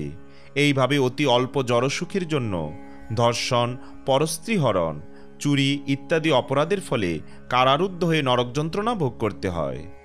পণ্ডিত এবং পরমার্থবাদীরা তাই সকাম কর্মের প্রবৃত্তি মার্গের নিন্দা করেছেন, কারণ তা ইহলোক বা পরলোকে দুঃখ দুর্দশার আদি উৎস এবং জন্মভূমি। বদ্ধজীব যদি অপরের দ্রব্য অপহরণ করে কোনো প্রকারে দণ্ডভোগ থেকে রেহাই পায়, তাহলেও দেবদত্ত নামক কোনো ব্যক্তি তাকে প্রতারণা করে তার ধন ছিনিয়ে নেয়। তারপর দেবদত্ত থেকেও আবার সেই ধন বিষ্ণুমিত্র নামক ব্যক্তি অপহরণ করে নেয়। এইভাবে ধন কখনো এক স্থানে থাকে না, তা হস্ত থেকে হস্তান্তরিত হয়। চরমে কেউই ধন সম্পদ ভোগ করতে পারে না এবং তা সর্ব অবস্থাতেই ভগবানেরই সম্পত্তি থাকে। জরা প্রকৃতির ত্রিতাপ দুঃখের প্রতিকার না করতে পেরে জীব দুরন্ত চিন্তায় বিষণ্ণ হয়। এই ত্রিতাপ দুঃখ হচ্ছে আদিদৈবিক, যেমন প্রচণ্ড শীত, প্রবল ঝড় ইত্যাদি, অন্য জীবদের দ্বারা প্রদত্ত আধিভৌতিক ক্লেশ এবং দেহ ও মনোজাত আধ্যাত্মিক ক্লেশ। ধন বিনিময়ের ব্যাপারে যদি কেউ এক করি অথবা তার থেকেও কম বঞ্চনা করে তাহলে শত্রুতার সৃষ্টি হয়। এই সংসারে পূর্বোক্ত কষ্টগুলি তো আছেই, আর তাছাড়া সুখ দুঃখ, রাগ দেশ ভয় অভিমান প্রমাদ, শোক মোহ লোভ মাৎসর্য ঈর্ষা অপমান ক্ষুধা পিপাসা আদি ব্যাধি, জন্ম জরা মৃত্যু প্রভৃতি বহু কষ্ট রয়েছে। এগুলি একত্রে বদ্ধজীবকে দুঃখ দুর্দশা ছাড়া আর কিছুই প্রদান করতে পারে না। কখনো বদ্ধজীব মূর্তিমতী মায়ারূপিণী পত্নী অথবা বান্ধবীর প্রতি আকৃষ্ট হয়ে তাদের আলিঙ্গন লাভের জন্য ব্যাকুল হয়ে ওঠে। তার ফলে তার বিবেক এবং জীবনের চরম লক্ষ্যরূপ বিজ্ঞান তিরোহিত হয়। তখন পারমার্থিক উদ্দেশ্য সাধনের চেষ্টা পরিত্যাগ করে সেই স্ত্রীর বিলাস ভবন নির্মাণ করার জন্য ব্যগ্র হয়ে ওঠে। সেই বিলাস ভবনে আসক্ত হয়ে তার স্ত্রী পুত্রের সম্ভাষণ অবলোকন এবং কার্যকলাপের দ্বারা মোহিত হয়। এইভাবে সে ভগবত ভক্তি রহিত হয়ে অপার অন্ধকার নরকে পতিত হয়। পরমেশ্বর ভগবান শ্রীকৃষ্ণের চক্রের নাম হরিচক্র। সেই চক্র হচ্ছে কালচক্র। তা পরমাণু থেকে ব্রহ্মার আয়ুষ্কাল পর্যন্ত বিস্তৃত এবং তার সমস্ত কার্যকলাপ নিয়ন্ত্রণ করে। এই কাল নিরন্তর আবর্তিত হচ্ছে এবং ব্রহ্মা থেকে শুরু করে ক্ষুদ্রাদি ক্ষুদ্র তৃণ পর্যন্ত জীবের আয়ু হরণ করছে। তার ফলে শৈশব বাল্য যৌবন বার্ধক্য ইত্যাদি পরিবর্তনের মাধ্যমে জীব মৃত্যুর দিকে ধাবিত হচ্ছে। এই কালচক্রকে প্রতিহত করা অসম্ভব। পরমেশ্বর ভগবানের অস্ত্র হওয়ার ফলে এই কাল অত্যন্ত কঠোর। কখনো কখনো বদ্ধজীব মৃত্যু ভয়ে ভীত হয়ে তার আসন্ন বিপদ থেকে উদ্ধার লাভের আশায় কারোর পূজা করতে চায়। তবুও সে অপ্রতিহত কাল যার আয়ুধ, সেই পরমেশ্বর ভগবানের শরণাগত হয় না। বদ্ধজীব তার পরিবর্তে অপ্রামাণিক শাস্ত্র বর্ণিত মনুষ্য সৃষ্ট দেবতা বা ভগবানের শরণ গ্রহণ করে। মনুষ্য সৃষ্ট এই সমস্ত অবতারেরা বাজ শকুনি বক এবং কাকের মতো। বৈদিক শাস্ত্রে এদের কোনো উল্লেখ নেই। এই সমস্ত শকুনি বাজ কাক এবং বকেরা সিংহের আক্রমণ সদৃশ আসন্ন মৃত্যু থেকে কাউকে রক্ষা করতে পারে না। যারা এই সমস্ত মনুষ্য সৃষ্ট দেবতাদের শরণ গ্রহণ করে তারা মৃত্যুর কবল থেকে রক্ষা পায় না। ভণ্ড স্বামী যুগী এবং অবতারেরা যারা ভগবানে বিশ্বাস করে না তাদের বলা হয় পাষণ্ডী। তারা স্বয়ং অধপতিত এবং প্রতারিত, কারণ তারা পারমার্থিক উন্নতি সাধনের প্রকৃত পন্থা সম্বন্ধে অবগত নয় এবং যারা তাদের কাছে যায় তারাও নিঃসন্দেহে প্রতারিত হয়। এইভাবে প্রতারিত হয়ে কেউ যখন বৈদিক বিধির প্রকৃত অনুগামীর শরণ গ্রহণ করে তখন তারা তাদের শিক্ষা দেন কিভাবে শ্রুতি এবং স্মৃতি নির্দেশ অনুসারে পরমেশ্বর ভগবানের আরাধনা করতে হয়। কিন্তু সেই পন্থা অনুসরণ করতে অক্ষম হয়ে সেই সমস্ত মূঢ় ব্যক্তিরা পুনরায় অধপতিত হয় এবং মৈথুন পরায়ণ শূদ্রদের শরণ গ্রহণ করে। বানর ইত্যাদি পশুদের মধ্যে মৈথুনের প্রবণতা অত্যন্ত প্রবল। তাই যে সমস্ত মানুষ মৈথুন পরায়ণ তাদের বানরের বংশধর বলা যেতে পারে। এইভাবে বানরের বংশধরেরা পরস্পরের সঙ্গে মেলামেশা করে। তারা সাধারণত শূদ্র বলে পরিচিত। জীবনের উদ্দেশ্য না জেনে তারা অবাধে বিচরণ করে। তারা কেবল পরস্পরের মুখ দর্শন করে মুগ্ধ হয়, কারণ তার ফলে তারা ইন্দ্রিয় সুখ ভোগ করে। তারা সর্বদা গ্রাম্যকর্ম বা জড়জাগতিক কার্যকলাপে লিপ্ত হয় এবং জাগতিক লাভের উদ্দেশ্যে তারা কঠোর পরিশ্রম করে। এইভাবে তারা সম্পূর্ণরূপে ভুলে যায় যে একদিন তাদের আয়ু শেষ হয়ে যাবে এবং বিবর্তনের চক্রে তারা অধপতিত হবে। বানর যেমন এক গাছ থেকে আরেক গাছে লাফালাফি করে, ঠিক তেমনি বদ্ধজীব এক দেহ থেকে আরেক দেহে দেহান্তরিত হয়। বানর যেমন অবশেষে শিকারীদের জালে বন্দী হয় এবং তখন আর তার বন্ধন মুক্ত হওয়ার কোনো সম্ভাবনা থাকে না, ঠিক তেমনি বদ্ধজীব ক্ষণস্থায়ী মৈথুন সুখের প্রতি আসক্ত হয়ে সংসার বন্ধনে আবদ্ধ হয়। সংসার জীবন বদ্ধজীবকে ক্ষণস্থায়ী মৈথুন উৎসবে মগ্ন হওয়ার অবসর প্রদান করে এবং তার ফলে সে জড়জগতের বন্ধন থেকে মুক্ত হতে সম্পূর্ণরূপে অসমর্থ হয়ে পড়ে। এই জড়জগতে বদ্ধজীব যখন পরমেশ্বর ভগবানের সঙ্গে তার সম্পর্কের কথা ভুলে যায় এবং ভগবত ভক্তি অনুশীলন করে না, তখন সে নানা রকম দুষ্কর্ম এবং পাপে প্রবৃত্ত হয়। তখন তাকে ত্রিতাপ দুঃখ ভোগ করতে হয় এবং মৃত্যুরূপ হস্তির ভয়ে ভীত হয়ে সে অন্ধকার গিরিকন্দরে পতিত হয়। বদ্ধজীব প্রবল শীত, প্রচণ্ড ঝড়ঝঞ্ঝা ইত্যাদি বহু প্রকার দৈহিক দুঃখ কষ্ট ভোগ করে। তাকে আদিদৈবিক, আদিভৌতিক এবং আধ্যাত্মিক দুঃখ ভোগ করতে হয়। যখন সে সেগুলির প্রতিকার করতে অক্ষম হয় তখন তাকে নানা প্রকার দুঃখ দুর্দশা ভোগ করতে হয়। তার জড় সুখভোগের বাসনা চরিতার্থ না হওয়ার ফলে সে স্বাভাবিকভাবেই অত্যন্ত বিষণ্ণ হয়। বদ্ধ জীবদের মধ্যে যখন অর্থের বিনিময় হয় তখন প্রতারণার ফলে শত্রুতার সৃষ্টি হয়। অতি অল্প লাভের জন্য বদ্ধ জীবদের বন্ধুত্ব শত্রুতায় পর্যবসিত হয়। কখনো কখনো অর্থাভাবের ফলে বদ্ধজীবের বাসস্থান থাকে না, কখনো কখনো তার বসার মতো স্থানও থাকে না এবং সে আহারাদি একান্ত প্রয়োজনীয় বস্তুগুলি থেকেও বঞ্চিত হয়। এইভাবে সে যখন অত্যন্ত অভাবগ্রস্ত হয় তখন সৎ উপায়ে প্রয়োজনীয় বস্তুগুলি সংগ্রহ করতে অক্ষম হয়ে সে অসৎ উপায়ে অন্যের ধন অপহরণ করতে চায়। সে তার আকাঙ্ক্ষিত বস্তু পায় না, উপরন্তু সে কেবল অন্যের কাছে অপমানিত হয় এবং তার ফলে অত্যন্ত বিষণ্ণ হয়। পরস্পরের প্রতি শত্রুভাবাপন্ন হওয়া সত্ত্বেও বারবার তাদের বাসনা চরিতার্থ করার জন্য তারা বিবাহ করে। দুর্ভাগ্যবশত তাদের বিবাহ দীর্ঘস্থায়ী হয় না। বিবাহ বিচ্ছেদ ইত্যাদির দ্বারা তাদের সম্পর্ক ছিন্ন হয়।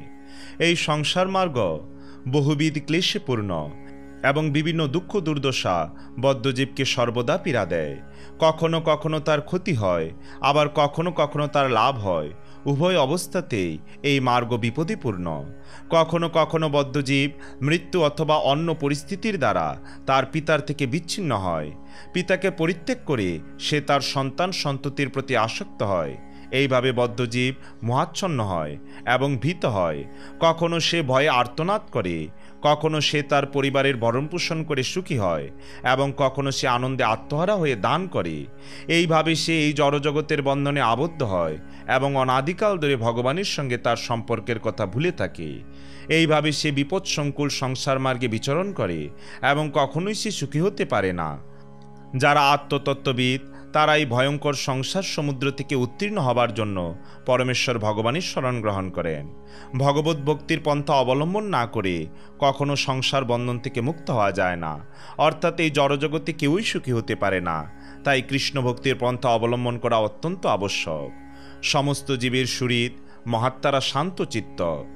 তারা তাদের মন এবং ইন্দ্রিয়গুলিকে বশীভূত করেছেন এবং তারা অনায়াসে ভগবদ্ধামে ফিরে যাওয়ার মুক্তির পথ প্রাপ্ত হন। দুর্ভাগ্যবশত সংসারাসক্ত মানুষেরা তাদের সঙ্গ করতে পারে না। বহু রাজর্ষি ছিলেন যারা যজ্ঞ অনুষ্ঠানে অত্যন্ত পারদর্শী এবং দিগ্বিজয়ী বীর ছিলেন, কিন্তু এত শক্তিশালী হওয়া সত্ত্বেও তারা ভগবত ভক্তি লাভ করতে পারেননি। তার কারণ হচ্ছে এই সমস্ত মহান রাজারা দেহাত্মবুদ্ধির ভ্রান্ত ধারণা জয় করতে পারেননি। তার ফলে তারা অন্য রাজাদের সঙ্গে শত্রুতা সৃষ্টি করেছেন এবং তাদের সঙ্গে যুদ্ধ করে জীবনের প্রকৃত উদ্দেশ্য সাধন না করে মৃত্যুবরণ করেছেন। বদ্ধজীব যখন সকাম কর্মরূপ লতাকে আশ্রয় করে তখন সে তার পুণ্য কর্মের প্রভাবে স্বর্গলোকে উন্নীত হয়ে নারকীয় পরিস্থিতি থেকে মুক্তিলাভ করতে পারে, কিন্তু দুর্ভাগ্যবশত সে চিরকাল সেখানে থাকতে পারে না। তার সকাম কর্মের ফল ভোগ করার পর তাকে পুনরায় মর্তলোকে ফিরে আসতে হয়। এইভাবে সে নিরন্তর ঊর্ধ্বগামী বা নিম্নগামী হচ্ছে। জড় ভরতের উপদেশ সংক্ষেপে বর্ণনা করে সুখদেব গোস্বামী বললেন, হে মহারাজ পরীক্ষিত, ভগবানের বাহন গরুর যে পথ অবলম্বন করেন জড় ভরত প্রদর্শিত পথ তারই মতো, আর সাধারণ রাজারা ঠিক মাছির মতো। মাছি গরুরের মার্গ অনুসরণ করতে পারে না, তেমনি আজ পর্যন্ত কোনো রাজা বা দিগ্বিজয়ী নেতা মনের দ্বারাও রাজর্ষি ভরতের এই ভক্তি মার্গ অনুসরণে সমর্থ হয়নি। মহারাজ ভরত তার যৌবনেই উত্তম শ্লোক ভগবানের সেবার লালসায় সবকিছু পরিত্যাগ করেছিলেন। তিনি তার সুন্দরী স্ত্রী, আদরের সন্তান, সুহৃদ এবং বিশাল সাম্রাজ্য সবই ত্যাগ করেছিলেন। যদিও এগুলি ত্যাগ করা অত্যন্ত কঠিন, তবুও মহারাজ ভরত এমনই একজন মহাপুরুষ ছিলেন যে তিনি মলবৎসীগুলি পরিত্যাগ করেছিলেন। হে রাজন, ভরত মহারাজের কার্যকলাপ অত্যন্ত আশ্চর্যজনক। অন্যের পক্ষে যা ত্যাগ করা অত্যন্ত কঠিন তা তিনি ত্যাগ করেছিলেন। তিনি তার রাজ্য, সুন্দরী পত্নী এবং পরিবার পরিত্যাগ করেছিলেন। দেবতাদেরও প্রার্থনীয় তার অতুল ঐশ্বর্য তিনি ত্যাগ করেছিলেন। তার মতো মহাপুরুষই মহান ভক্ত হওয়ার যোগ্য। তিনি সবকিছু পরিত্যাগ করতে সক্ষম হয়েছিলেন, কারণ তিনি পরমেশ্বর ভগবান শ্রীকৃষ্ণের সৌন্দর্য, ঐশ্বর্য, যশ, জ্ঞান, বল এবং বৈরাগ্যের দ্বারা আকৃষ্ট হয়েছিলেন।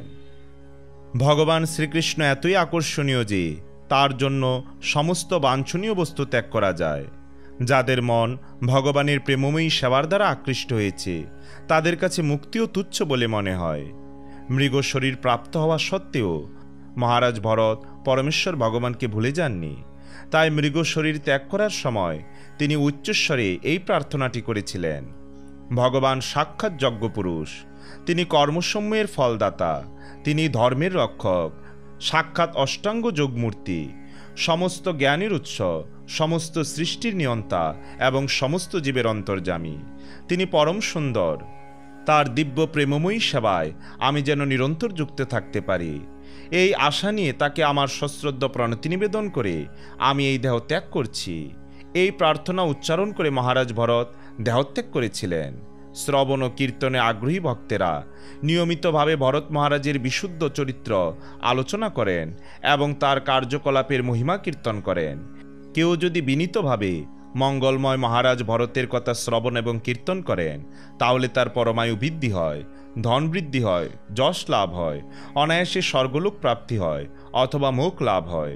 মহারাজ ভরতের চরিত্র কেবল শ্রবণ এবং কীর্তন করার ফলে সমস্ত অভীষ্ট লাভ হয়।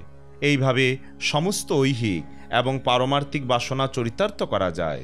অন্যের কাছে সেগুলি প্রার্থনা করার আর কোনো প্রয়োজন হয় না, কারণ মহারাজ ভরতের জীবনচরিত্র কেবল অধ্যয়ন করার ফলে সমস্ত বাঞ্ছিত বস্তু লাভ করা যায়।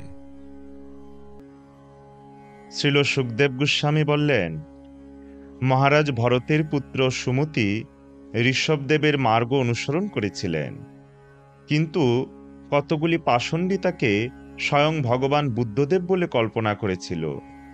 এই সমস্ত দুর্জন, যারা প্রকৃতপক্ষে নাস্তিক, তারা বৈদিক নির্দেশকে কল্পিত বলে মনে করে এবং তাদের সকপল কল্পিত মতবাদের দ্বারা তাদের কার্যকলাপের সমর্থন করে। এই সমস্ত পাপাচারী ব্যক্তিরা সুমতিকে বুদ্ধদেব বলে স্বীকার করে প্রচার করেছিল যে সকলেরই কর্তব্য সুমতির পন্থা অনুসরণ করা। এইভাবে তারা মনোধর্মের দ্বারা বিভ্রান্ত হয়েছিল। বৃদ্ধসেনা নামক পত্নীর গর্ভে সুমতির দেবতাজিৎ নামক একটি পুত্র উৎপন্ন হয়। তারপর দেবতাজিতের পত্নী আশুরীর গর্ভে দেবদুম্ন নামক এক পুত্র হয়। দেবদুম্নের পত্নী ভেনুমতির গর্ভে পরমিষ্ঠি নামক পুত্র জন্মগ্রহণ করে। পরমিষ্ঠির সুবর্চলা নামক পত্নীর গর্ভে প্রতিহ নামক এক পুত্র জন্মগ্রহণ করে। মহারাজ প্রতিহ স্বয়ং আত্মতত্ত্বজ্ঞান প্রচার করেছিলেন। তার ফলে তিনি স্বয়ং বিশুদ্ধ হয়েছিলেন এবং ভগবান শ্রীবিষ্ণুর এক মহান ভক্তে পরিণত হয়ে সাক্ষাৎভাবে তাকে উপলব্ধি করেছিলেন। সুবর্চলা নামক পত্নীর গর্ভে প্রতিহের প্রতিহর্তা, প্রস্ততা এবং উদ্গাতা নামক 3 পুত্রের জন্ম হয়। তার এই 3 পুত্র বৈদিক যজ্ঞ অনুষ্ঠানে অত্যন্ত নিপুণ ছিলেন। স্তুতি নামক পত্নীর গর্ভে প্রতিহর্তার অজ এবং ভূমা নামক 2 পুত্র জন্মগ্রহণ করেন। ঋষিকুল্লা নামক পত্নীর গর্ভে মহারাজ ভূমার উদ্গীত নামক পুত্রের জন্ম হয়। দেবকুলা নামক পত্নীর গর্ভে উদ্গীতের প্রস্তাব নামক পুত্র জন্মগ্রহণ করে এবং নিজুৎসা নামক পত্নীর গর্ভে প্রস্তাবের বিভু নামক একটি পুত্র জন্মগ্রহণ করে। রতি নামক পত্নীর গর্ভে বিভুর পৃথুসেন নামক পুত্রের জন্ম হয়। আকুতি নামক পত্নীর গর্ভে পৃথুসেনের নক্ত নামক এক পুত্রের জন্ম হয়। নক্তের পত্নী ছিলেন দ্রুতি এবং তার গর্ভে মহারাজ গয় জন্মগ্রহণ করেন। গয় ছিলেন অত্যন্ত বিখ্যাত ও পুণ্যবান রাজা এবং তাই তিনি রাজর্ষিদের মধ্যে সর্বশ্রেষ্ঠ বলে বিখ্যাত হয়েছিলেন। বিষ্ণু এবং তার অংশ প্রকাশেরা যারা ব্রহ্মাণ্ডের পালন কার্য করেন, তারা সর্বদাই বিশুদ্ধ সত্যে অবস্থিত। ভগবান বিষ্ণুর অবতার হওয়ার ফলে মহারাজ গয়ও বিশুদ্ধ সত্যে অবস্থিত ছিলেন। সেই জন্য মহারাজ গয় পূর্ণরূপে দিব্য জ্ঞান সমন্বিত ছিলেন, তাই তাকে মহাপুরুষ বলা হতো। মহারাজ গয় তার প্রজাদের পূর্ণরূপে সুরক্ষা প্রদান করেছিলেন। যাতে সমাজের অবাঞ্ছিত ব্যক্তিরা তাদের সম্পত্তি অপহরণ করতে না পারে, সমস্ত প্রজাদের যাতে কোনো রকম খাদ্যাভাব না হয়, সেই জন্য তিনি সচেতন ছিলেন। প্রজাদের আনন্দ বিধানের জন্য তিনি কখনো কখনো তাদের উপহার বিতরণ করতেন। তিনি কখনো কখনো প্রজাদের সভায় আহ্বান করে মধুর বাক্যের দ্বারা তাদের উৎসাহিত করতেন। কিভাবে সর্বোচ্চ স্তরের নাগরিক হওয়া যায় সেই সম্বন্ধে তিনি তাদের সদুপদেশ দিতেন। এইরকমই ছিল মহারাজ গয়ের রাজোচিত চরিত্র। আর তাছাড়া রাজা গয় গৃহস্থরূপে গারস্থ জীবনের সমস্ত নিয়ম কঠোরতা সহকারে পালন করতেন। তিনি যজ্ঞ অনুষ্ঠান করতেন এবং তিনি ছিলেন ভগবানের একনিষ্ঠ শুদ্ধ ভক্ত। তাকে মহাপুরুষ বলা হতো কারণ তিনি রাজারূপে তার প্রজাদের সমস্ত সুযোগ সুবিধা প্রদান করতেন এবং একজন গৃহস্থরূপে তিনি তার সমস্ত কর্তব্য সম্পাদন করতেন, যাতে চরমে তিনি ভগবানের ঐকান্তিক ভক্ত হতে পারেন। ভগবত ভক্তরূপে তিনি সর্বদা অন্য ভক্তদের সম্মান প্রদর্শনে প্রস্তুত থাকতেন এবং ভক্তদের ভগবানের সেবায় নিযুক্ত করতেন। একে বলা হয় ভক্তিযোগের পন্থা। তার এই সমস্ত দিব্য কার্যাবলীর প্রভাবে মহারাজ গয় সর্বদা দেহাত্মবুদ্ধি থেকে মুক্ত ছিলেন।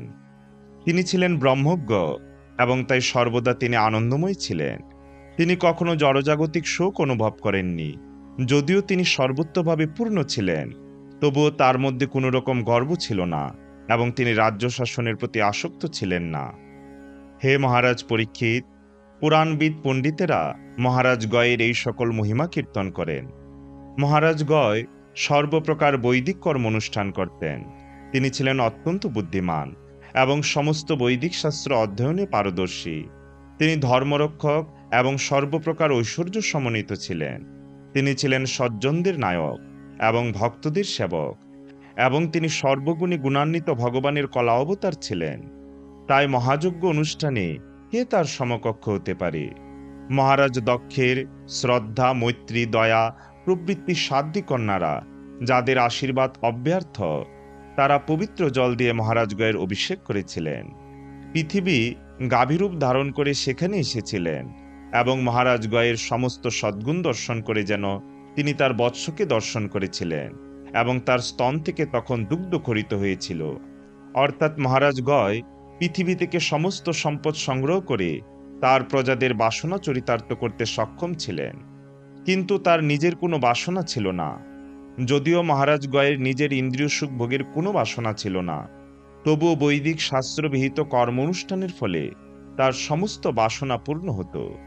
অন্য যে সমস্ত রাজারা মহারাজ গয়ের সঙ্গে যুদ্ধ করেছিলেন, তারা সকলে ধর্মীয় অনুশাসন অনুসারে যুদ্ধ করতে বাধ্য হয়েছিলেন। সেই ধর্মযুদ্ধে অত্যন্ত সন্তুষ্ট হয়ে তারা তাকে বহুবিধ উপহার প্রদান করতেন। তেমনি তার রাজ্যের সমস্ত ব্রাহ্মণেরা তার উদার দানের ফলে পরম সন্তুষ্ট ছিলেন। তার ফলে ব্রাহ্মণেরা তাদের পুণ্যকর্মের 1/6 পরলোকে উপভোগের জন্য মহারাজ গয়কে দান করেছিলেন। মহারাজ গয়ের যজ্ঞে প্রচুর পরিমাণে সোমরস পান হতো এবং ইন্দ্র সেই যজ্ঞে এসে প্রচুর পরিমাণে সোমপান করে মত্ত হতেন। যজ্ঞপুরুষ ভগবান শ্রীবিষ্ণু সাক্ষাৎ অবতীর্ণ হয়ে বিশুদ্ধ ভক্তিযোগ সহকারে সমর্পিত যজ্ঞের ফল গ্রহণ করতেন। ভগবান যখন কারো কার্যকলাপে সন্তুষ্ট হন, তখন আপনা থেকেই সমস্ত দেবতা, মানুষ, পশু, পক্ষী, লতা, গুল্ম, তৃণ আদি এবং ব্রহ্মা থেকে শুরু করে সমগ্র জগতের জীবদের সন্তোষ উৎপাদিত হয়। সকলের অন্তর্যামী পরমেশ্বর ভগবান স্বাভাবিকভাবেই পরম সন্তুষ্ট, কিন্তু তিনিও মহারাজ গয়ের যজ্ঞক্ষেত্রে এসে বলেছিলেন, আমি অত্যন্ত প্রসন্ন হয়েছি। গয়ন্তীর গর্ভে মহারাজ গয়ের 3 পুত্র উৎপন্ন হয়েছিল, যাদের নাম ছিল চিত্ররথ, সুগতি এবং অবরুধন। চিত্ররথ তার পত্নী উর্নার গর্ভে সম্রাট নামক এক পুত্র প্রাপ্ত হন। তার পত্নী উৎকলার গর্ভে সম্রাটের মরীচি নামক এক পুত্র উৎপন্ন হয়। মরীচি তার পত্নী বিন্দুমতির গর্ভে বিন্দু নামক এক পুত্র প্রাপ্ত হন। বিন্দুর পত্নী সরঘার গর্ভে মধু নামক এক পুত্র জন্মগ্রহণ করে। মধু তার পত্নী সুমনার গর্ভে বীরব্রত নামক এক পুত্র প্রাপ্ত হন। বীরব্রতের পত্নী ভুজার গর্ভে মন্থু এবং প্রমুন্থ নামক 2 পুত্র জন্মগ্রহণ করে। মন্থুর পত্নী সত্তার গর্ভে ভৌবন নামক এক পুত্র হয়। এবং ভৌবন তার পত্নী দূষণার গর্ভে ত্বষ্টা নামক এক পুত্র সন্তান লাভ করেন। ত্বষ্টা তার পত্নী বিরোচনার গর্ভে বিরোজ নামক এক পুত্র সন্তান প্রাপ্ত হন। বিরোজের পত্নী ছিলেন বিশুচি এবং তার গর্ভে বিরোজের শতজিৎ প্রমুখ 100 পুত্র এবং একটি কন্যা জন্মগ্রহণ করে। মহারাজ বিরোজ সম্বন্ধে একটি বিখ্যাত শ্লোক রয়েছে। ভগবান শ্রীবিষ্ণু যেমন তার দিব্য প্রভাবের দ্বারা দেবতাদের অলঙ্কৃত করেন, ঠিক তেমনি মহারাজ বিরোজ তার মহৎ গুণাবলী এবং বিপুল যশরাশির দ্বারা প্রিয়ব্রতের বংশকে ভূষিত করেছিলেন। মহারাজ পরীক্ষিত সুখদেব গোস্বামীকে বললেন, হে ব্রাহ্মণ, আপনি পূর্বেই বলেছেন যে যতদূর পর্যন্ত সূর্যদেব তাপ ও আলোক প্রদান করে এবং চন্দ্র অন্যান্য জ্যোতিষ্কদের দেখা যায়, ততদূর পর্যন্ত ভূমণ্ডলীর বিস্তার। হে ভগবান, মহারাজ প্রিয়ব্রতের রথচক্রে যে 7টি পরিখার সৃষ্টি হয়েছিল তার দ্বারা সপ্ত সমুদ্র রচিত হয়েছে। এই 7টি সমুদ্রের ফলে ভূমণ্ডল সপ্তদ্বীপে বিভক্ত হয়েছে। আপনি সাধারণভাবে সেগুলির মাপ, নাম এবং বৈশিষ্ট্য বর্ণনা করেছেন। এখন আমি বিস্তারিতভাবে সেই সম্বন্ধে জানতে চাই। দয়া করে আপনি আমার সেই বাসনা পূর্ণ করুন। মন যখন ভগবানের গুণময় স্থূল স্বরূপে অর্থাৎ বিরাট রূপে নিবিষ্ট হয়, তখন তা বিশুদ্ধ সত্যের স্থিতি প্রাপ্ত হয়। সেই চিন্ময় স্থিতিতে ভগবান বাসুদেবকে হৃদয়ঙ্গম করা যায়, যিনি তার সূক্ষ্ম স্বরূপে স্বয়ং প্রকাশ এবং গুণাতীত। হে গুরুদেব, দয়া করে আপনি বিস্তারিতভাবে বর্ণনা করুন কিভাবে সমগ্র ব্রহ্মাণ্ড ব্যাপ্ত সেই রূপ দর্শন করা যায়। মহর্ষি সুখদেব গোস্বামী বললেন, হে রাজন, ভগবানের মায়াশক্তির বিস্তারের অন্ত নেই। এই জড়জগৎ প্রকৃতির গুণের রূপান্তর। তবু ব্রহ্মার মতো দীর্ঘ আয়ু প্রাপ্ত হলেও তা পূর্ণরূপে বিশ্লেষণ করা সম্ভব নয়। এই জড়জগতে কেউই পূর্ণ নয় এবং অপূর্ণ ব্যক্তি সতত চিন্তা করার পরেও এই ব্রহ্মাণ্ডের যথাযথ বর্ণনা করতে পারে না। হে রাজন, তা সত্ত্বেও আমি কেবল ভূলোক আদি প্রধান প্রধান স্থানগুলির নাম, রূপ, পরিমাপ এবং লক্ষণসমূহের উল্লেখ করে সেগুলির বর্ণনা করার চেষ্টা করব। ভূমণ্ডল একটি পদ্ম ফুলের মতো এবং সপ্তদ্বীপ সেই ফুলের কোষ। সেই কোষের মধ্যবর্তী জম্বুদ্বীপের বিস্তার 10 লক্ষ যোজন। জম্বুদ্বীপ পদ্মপাতার মতো গোলাকার। এই জম্বুদ্বীপে 9টি বর্ষ রয়েছে। এক একটি বর্ষের দৈর্ঘ্য 9000 যোজন। 8টি সীমানা নির্দেশক পর্বত দ্বারা এই 9টি বর্ষ সুন্দরভাবে বিভক্ত হয়েছে।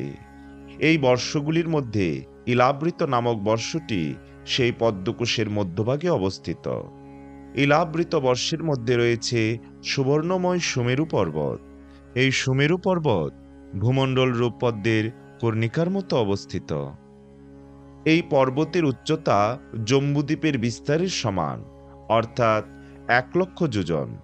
তার 16,000 যোজন পৃথিবীর অভ্যন্তরে রয়েছে এবং তাই পৃথিবীর উপরে এই পর্বতের উচ্চতা 84,000 যোজন। এই পর্বতের শিখরের বিস্তার 32,000 যোজন এবং পাদদেশ 16,000 যোজন। ইলাবৃত বর্ষের ক্রমশ উত্তরে নীল, শ্বেত এবং শৃঙ্গবান এই 3টি পর্বত ক্রমান্বয়ে রম্যক, হিরণ্যময় ও কুরুবর্ষকে বিভক্ত করেছে। এই পর্বতগুলি 2000 যোজন প্রস্থ। পূর্ব এবং পশ্চিম উভয় দিকেই তারা লবণ সমুদ্রের তট পর্যন্ত বিস্তৃত। পূর্ব পূর্ব পর্বতগুলি থেকে পরপর পর্বতগুলির দৈর্ঘ্য 1/10 কম, কিন্তু উচ্চতায় তারা সকলেই সমান। তেমনি ইলাবৃত বর্ষের দক্ষিণে পূর্ব থেকে পশ্চিমে বিস্তৃত নিষদ, হেমকূট এবং হিমালয় নামক 3টি পর্বত রয়েছে। তাদের প্রতিটি 10,000 যোজন উন্নত। সেই পর্বত 3টি যথাক্রমে হরিবর্ষ, কিমপুরুষবর্ষ এবং ভারতবর্ষের সীমা নিরূপণ করছে। ঠিক এইভাবে ইলাবৃত বর্ষের পশ্চিমে এবং পূর্বে মাল্যবান ও গন্ধমাদন নামক যথাক্রমে 2টি পর্বত রয়েছে। এই পর্বত দুটি 2000 যোজন উঁচু এবং তা উত্তরে নীল পর্বত এবং দক্ষিণে নিষদ পর্যন্ত বিস্তৃত। তারা কেতুমাল এবং ভদ্রাস্য বর্ষের সীমা নির্দেশ করে। সুমেরু পর্বতের চারিদিকে মন্দর, মেরুমন্দর, সুপার্শ্ব এবং কুমুদ, এই 4টি পর্বত মেঘলার মতো বিন্যস্ত রয়েছে।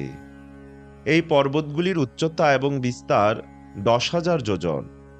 সেই 4টি পর্বতের শিখরে ধ্বজার মতো একটি আম গাছ, একটি জাম গাছ, একটি কদম্ব গাছ এবং একটি বটবৃক্ষ রয়েছে। এই বৃক্ষগুলির বিস্তার 100 যোজন এবং উচ্চতা 1100 যোজন। তাদের শাখাগুলিও 1100 যোজন বিস্তৃত। হে ভরত শ্রেষ্ঠ মহারাজ পরীক্ষিত, এই 4টি পর্বতের মধ্যে 4টি বিশাল হ্রদ রয়েছে। প্রথমটির জলের স্বাদ ঠিক দুধের মতো, দ্বিতীয়টির স্বাদ ঠিক মধুর মতো এবং তৃতীয়টির স্বাদ ঠিক ইক্ষুরসের মতো। চতুর্থ হ্রদটি বিশুদ্ধ জলে পূর্ণ। সিদ্ধচারণ, গন্ধর্ব আদি উপদেবতারা এই 4টি হ্রদের সুবিধা উপভোগ করেন। তার ফলে তারা অনিমা, মহিমা আদি যোগ সিদ্ধি অনায়াসে লাভ করেছেন। সেখানে নন্দন, চৈত্ররথ, বিভ্রাজক এবং সর্বতভদ্র নামক 4টি দিব্য উদ্যানও রয়েছে। সেই উদ্যানে শ্রেষ্ঠ দেবতাগণ স্ত্রীরত্ন সদৃশ তাদের সুন্দরী পত্নীদের নিয়ে আনন্দে বিহার করেন। তখন গন্ধর্ব নামক উপদেবতারা তাদের মহিমা কীর্তন করেন। মন্দর পর্বতের পাদদেশে দেবচ্যুত নামক একটি আম্রবৃক্ষ রয়েছে। তার উচ্চতা 1100 যোজন। পর্বতের শৃঙ্গের মতো স্থূল এবং অমৃতের মতো মধুর ফলগুলি সেই বৃক্ষের অগ্রভাগ থেকে দেবতাদের উপভোগের জন্য পতিত হয়। অতি উচ্চস্থান থেকে পতিত হওয়ার ফলে সেই সমস্ত ফলগুলি ফেটে যায়। তখন তাদের ভিতর থেকে অতি মধুর সৌরভযুক্ত অরুণবর্ণ রস প্রচুর পরিমাণে নির্গত হয় এবং অন্য বস্তুর সুগন্ধের সঙ্গে মিশ্রিত হয়ে অধিকতর সুরভিত হয়ে ওঠে। সেই রস জলের মতো প্রবাহিত হয়ে অরুণোদা নামে এক নদী হয়েছে। সেই নদী পূর্ব দিকে ইলাবৃত বর্ষ পর্যন্ত প্রবাহিত হচ্ছে। শিবপত্নী ভবানীর অনুচরী যক্ষদের পুণ্যবতী পত্নীদের দেহ সেই অরুণোদা নদীর জল পান করার ফলে সুরভিত হয়ে ওঠে এবং বায়ু সেই সৌরভ বহন করার ফলে 10 যোজন পর্যন্ত চতুর্দিক সুরভিত হয়ে ওঠে। তেমনি জম্বুবৃক্ষের হস্তি শরীরের মতো বিশাল রসপূর্ণ এবং অতি ক্ষুদ্র বীজ সমন্বিত ফলগুলি অতি উচ্চস্থান থেকে পতিত হওয়ার ফলে বিদীর্ণ হয়। তাদের রসে জম্বু নদী নামক একটি নদী উৎপন্ন হয়েছে। জম্বু নদী মেরু পর্বতের 10 যোজন উচ্চ শিখরদেশ থেকে অবনীতলে পতিত হয়ে তার উৎপত্তি স্থান ইলাবৃতের দক্ষিণাংশ থেকে আরম্ভ করে সমগ্র ইলাবৃত বর্ষব্যাপী প্রবাহিত হয়েছে। জম্বু নদীর উভয় তীরবর্তী মৃত্তিকা সেই রসের দ্বারা আর্দ্র হয়ে এবং বায়ু ও সূর্যকিরণের দ্বারা পরিপক্ক হয়ে জম্বু নদ নামক স্বর্ণে পরিণত হয়। স্বর্গের দেবতারা সেই স্বর্ণের দ্বারা বিবিধ প্রকার অলঙ্কার নির্মাণ করেন। তাই স্বর্গের দেবতারা এবং তাদের চির যৌবন সম্পন্ন পত্নীরা স্বর্ণমুকুট, বলয়, মেখলা আদি অলঙ্কারের দ্বারা পূর্ণরূপে সজ্জিত থাকেন। এইভাবে তারা তাদের জীবন উপভোগ করেন। সুপার্শ্ব পর্বতের পার্শ্বদেশে মহাকদম্ব নামে একটি প্রসিদ্ধ বৃক্ষ রয়েছে।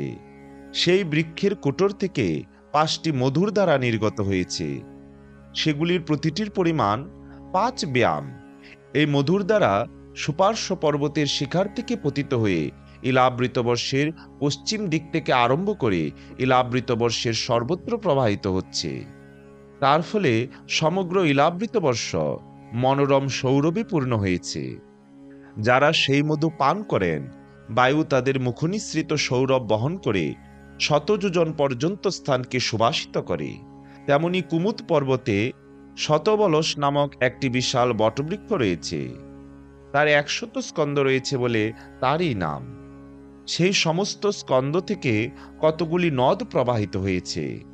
এই সমস্ত নদগুলি কুমুদ পর্বতের শীর্ষ দেশ থেকে পতিত হয়ে ইলাবৃত বর্ষের অধিবাসীদের উপকারের জন্য ইলাবৃত বর্ষের উত্তর দিক দিয়ে প্রবাহিত হচ্ছে। এই নদীগুলি থেকে সেখানকার অধিবাসীরা তাদের ইচ্ছামতো দুধ, দই, মধু, ঘি, গুড় অন্ন বস্ত্র শয্যা আসন আবরণ প্রভৃতি সমস্ত দ্রব্য প্রাপ্ত হন। তাদের অভিলাষিত সমস্ত দ্রব্য যথেষ্ট পরিমাণে লাভ করার ফলে তারা সেখানে অত্যন্ত সুখী। এই জড়জগতে যে সমস্ত অধিবাসী সেই নদী থেকে উৎপন্ন দ্রব্যসমূহ উপভোগ করেন, তাদের দেহে কখনো বলিরেখা দেখা যায় না এবং তাদের চুল পাকে না। তারা কখনো ক্লান্তি অনুভব করেন না এবং গাত্রে ঘর্মজনিত দুর্গন্ধ হয় না। তাদের কখনো জরাব্যাধি অথবা অপমৃত্যু হয় না। তারা কখনো শীত ও গ্রীষ্মের ক্লেশ অনুভব করেন না এবং তাদের গায়ের জ্যোতি কখনো নিষ্প্রভ হয় না। তারা মৃত্যু পর্যন্ত সুখে জীবনযাপন করেন। সুমেরু পর্বতের পাদদেশে পদ্মকোষের চারপাশে কেশরের মতো আরো 20টি পর্বত রয়েছে। সেগুলির নাম কুরঙ্গ, পুরর, কুসুম্ব, বৈকঙ্ক, ত্রিকুট, শিশির, পতঙ্গ, রুচক, নিষদ, শ্রীনিবাস, কপিল, শঙ্খ, বৈদুর্য, জারুধি, হংস, ঋষভ, নাগ, কালঞ্জর এবং নারদ ইত্যাদি। সুমেরু পর্বতের পূর্ব দিকে জঠর এবং দেবকূট নামক 2টি পর্বত রয়েছে। এই পর্বত দুটি উত্তর থেকে দক্ষিণে 18,000 যোজন বিস্তৃত। তেমনি সুমেরু পর্বতের পশ্চিম দিকে পবন এবং পারিযাত্র নামক 2টি পর্বত রয়েছে। সেগুলিও উত্তর এবং দক্ষিণে 18,000 যোজন বিস্তৃত। সুমেরু পর্বতের দক্ষিণ দিকে কৈলাস এবং করবীর নামক 2টি পর্বত রয়েছে। এই পর্বত দুটি পূর্ব পশ্চিমে 18,000 যোজন বিস্তৃত এবং সুমেরু পর্বতের উত্তর দিকে ত্রিশৃঙ্গ এবং মকর নামক 2টি পর্বত রয়েছে এবং সেই 2টি পর্বত পূর্ব পশ্চিমে 18,000 যোজন বিস্তৃত। এই সবকটি পর্বতেরই বিস্তার এবং উচ্চতা 2,000 যোজন। অগ্নির মতো উজ্জ্বল স্বর্ণময় সুমেরু পর্বত এই 8টি পর্বতের দ্বারা পরিবেষ্টিত। মেরু পর্বতের শিখরের মধ্যস্থলে ভগবান ব্রহ্মার পুরী বিরাজমান। তার চতুর্দিক 1,000 অযুত যোজন বিস্তৃত। সেই পুরী স্বর্ণ নির্মিত এবং তাই পণ্ডিত এবং ঋষিরা সেই পুরীটিকে 7 কুম্ভীপুরী বলেন। সেই ব্রহ্মপুরীর চতুর্দিকে ইন্দ্র আদি অষ্টলোকপালদের 8টি পুরী রয়েছে। সেই সমস্ত পুরী ঠিক ব্রহ্মপুরীর মতো, কিন্তু তাদের আয়তন ব্রহ্মপুরীর 1/4। সুখদেব গোস্বামী বললেন, হে রাজন, যখন বলিরাজার যজ্ঞশালায় স্বয়ং যজ্ঞরূপী ভগবান বিষ্ণু ত্রিলোককে পরিমাপ করার জন্য চরণ প্রসারিত করেন, তখন তার বামপদের অঙ্গুষ্ঠের নখের আঘাতে ব্রহ্মাণ্ড কট্টাহের উপরিভাগ বিদীর্ণ হয়ে গিয়েছিল। ওই ছিদ্রপথে ব্রহ্মাণ্ডের বহির্ভাগের যে জলধারা ভিতরে প্রবিষ্ট হয়, সেই জল তার চরণকমল ধৌত করার ফলে চরণলগ্ন কুমকুম তার সঙ্গে মিশে যায়। তাই তার রং লাল হয়ে যায়। সেই নির্মল জলধারার স্পর্শে সংসারের সব পাপ দূর হয়ে যায়, কিন্তু সেটি সর্বদাই নির্মল থাকে। প্রথমে তাকে অন্য কোনো নামে অভিহিত করা হয়নি, তাকে ভগবৎপদী বলা হতো। 1000 যুগ অতিবাহিত হওয়ার পর সেই জলধারা স্বর্গের শিখর দেশ ধ্রুবলোকে অবতীর্ণ হয়, যে ধ্রুবলোককে বিষ্ণুপদ বলা হয়ে থাকে। বীরব্রত পরীক্ষিত সেই ধ্রুবলোকে রাজা উত্তানপাদের পুত্র পরম ভাগবত ধ্রুব বাস করেন। তার ভক্তিভাব নিয়ত বৃদ্ধিশীল। সেই ভক্তিযোগে তিনি এই আমাদের কুলদেবতা শ্রীহরির চরণামৃত এই মনে করে আজ পর্যন্ত অত্যন্ত সাদরে সেই জল নিজ মস্তকে ধারণ করেন। সে সময় প্রেমাবেশে তার হৃদয় গদগদ হয়ে ওঠে। উৎকণ্ঠার কারণে অবশ নিমিলিত তার 2টি নয়ন কমল থেকে নির্মল অশ্রু দ্বারা নির্গত হতে থাকে এবং শরীরে রোমাঞ্চ দেখা দেয়। এরপরে আত্মনিষ্ঠ সপ্তর্ষিগণ সেই জলধারার মাহাত্ম্য অবগত হয়ে ইনি তপস্যার চরম সিদ্ধি এই ভাবনায় মুমুক্ষু ব্যক্তি যেমন সমাগত মুক্তিকে পরমাগ্রহে গ্রহণ করেন, তেমনভাবেই তাকে মহাসমাদরে আজ পর্যন্ত নিজেদের জটাজুটে ধারণ করে আছেন। এই ঋষিবৃন্দ সম্পূর্ণ নিষ্কাম, সর্বাত্মা ভগবান বাসুদেবের প্রতি অচলা ভক্তিকে পরম সম্পদ মনে করে এরা অন্য সব কামনা ত্যাগ করেছেন। এমনকি আত্মজ্ঞানকেও তারা ভক্তির তুলনায় অত্যন্ত তুচ্ছ বলে মনে করেন। সেখান থেকে গঙ্গা দেবী কোটি কোটি বিমানে পরিকীর্ণ আকাশের পথে অবতীর্ণ হন এবং চন্দ্রমণ্ডলকে প্লাবিত করে সুমেরুর শিখরে অবস্থিত ব্রহ্মপুরীতে নিপতিত হন। সেখানে তিনি সীতা, অলকানন্দা, চক্ষু এবং ভদ্রা নামে 4 ধারায় বিভক্ত হন এবং পৃথক পৃথকভাবে চারিদিকে অগ্রসর হয়ে শেষে নদ নদীর অধীশ্বর সমুদ্রে মিলিত হন। এদের মধ্যে সীতা ব্রহ্মপুরী থেকে বহির্গত হয়ে প্রথমে কেশর পর্বতের সর্বোচ্চ শিখরসমূহে অবতীর্ণ হয়ে ক্রমে নিম্নাভিমুখী গতিতে গন্ধমাদন পর্বতের শৃঙ্গরাজের উপর নিপতিত হয়ে ভদ্রাস্য বর্ষকে প্লাবিত করে লবণ সমুদ্রে গিয়ে মিলিত হয়েছেন। এই প্রকারে চক্ষু মাল্যবানের শিখর পর্যন্ত অগ্রসর হয়ে সেখান থেকে অবাধ গতিতে কেতুমাল বর্ষের ভিতর দিয়ে পশ্চিম দিকে প্রবাহিত হয়ে সমুদ্রে গিয়ে মিলিত হচ্ছেন।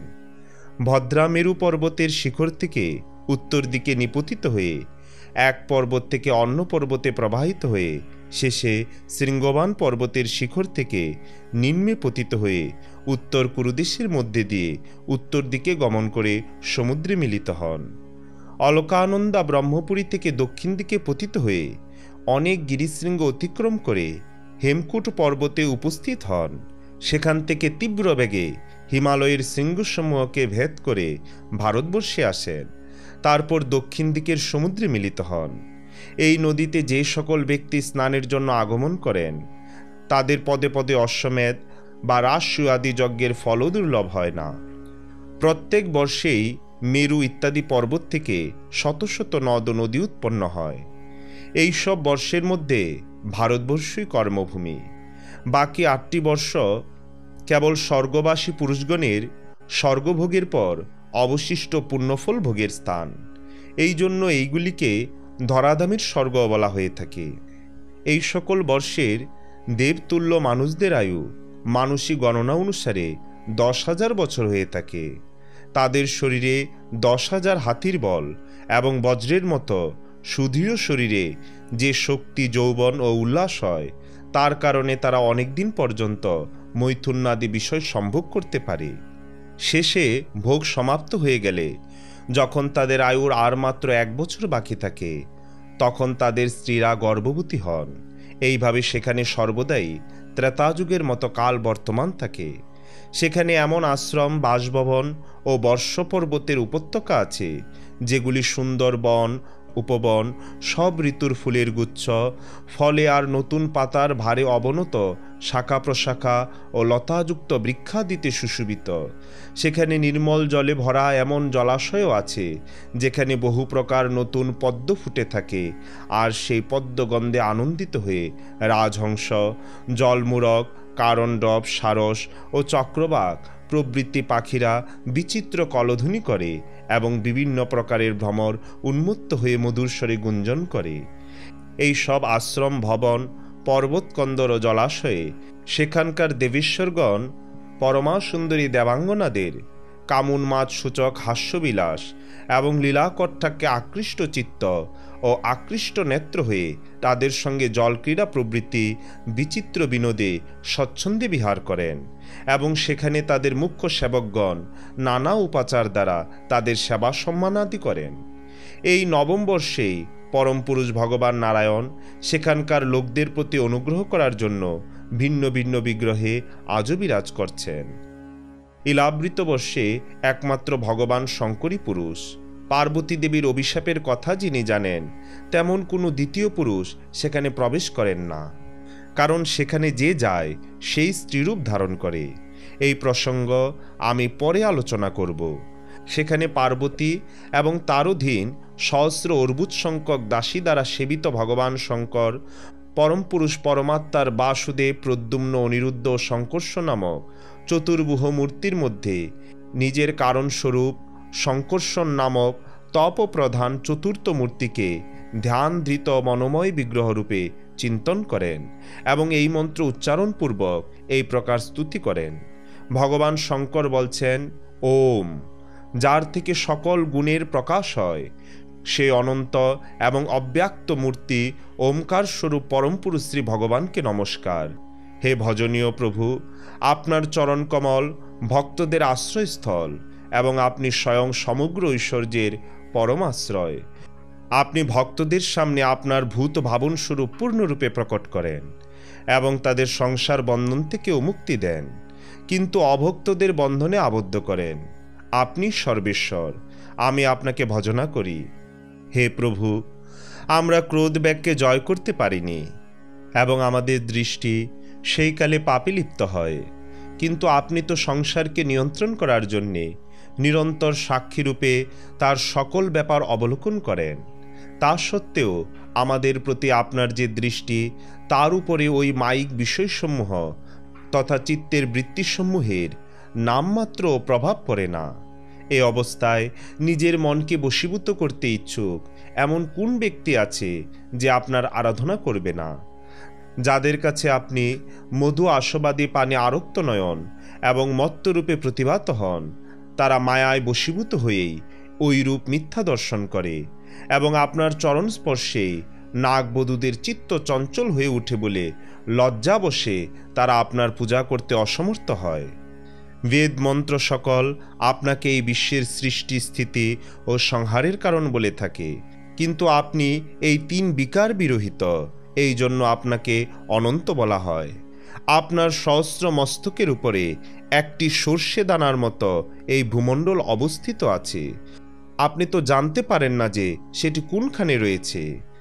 তার থেকে উৎপন্ন হয়ে আমি অহংতত্ত্বরূপ নিজের ত্রিগুণময় তেজ থেকে দেবতা, ইন্দ্রিয় এবং ভূত সকল সৃষ্টি করে থাকি।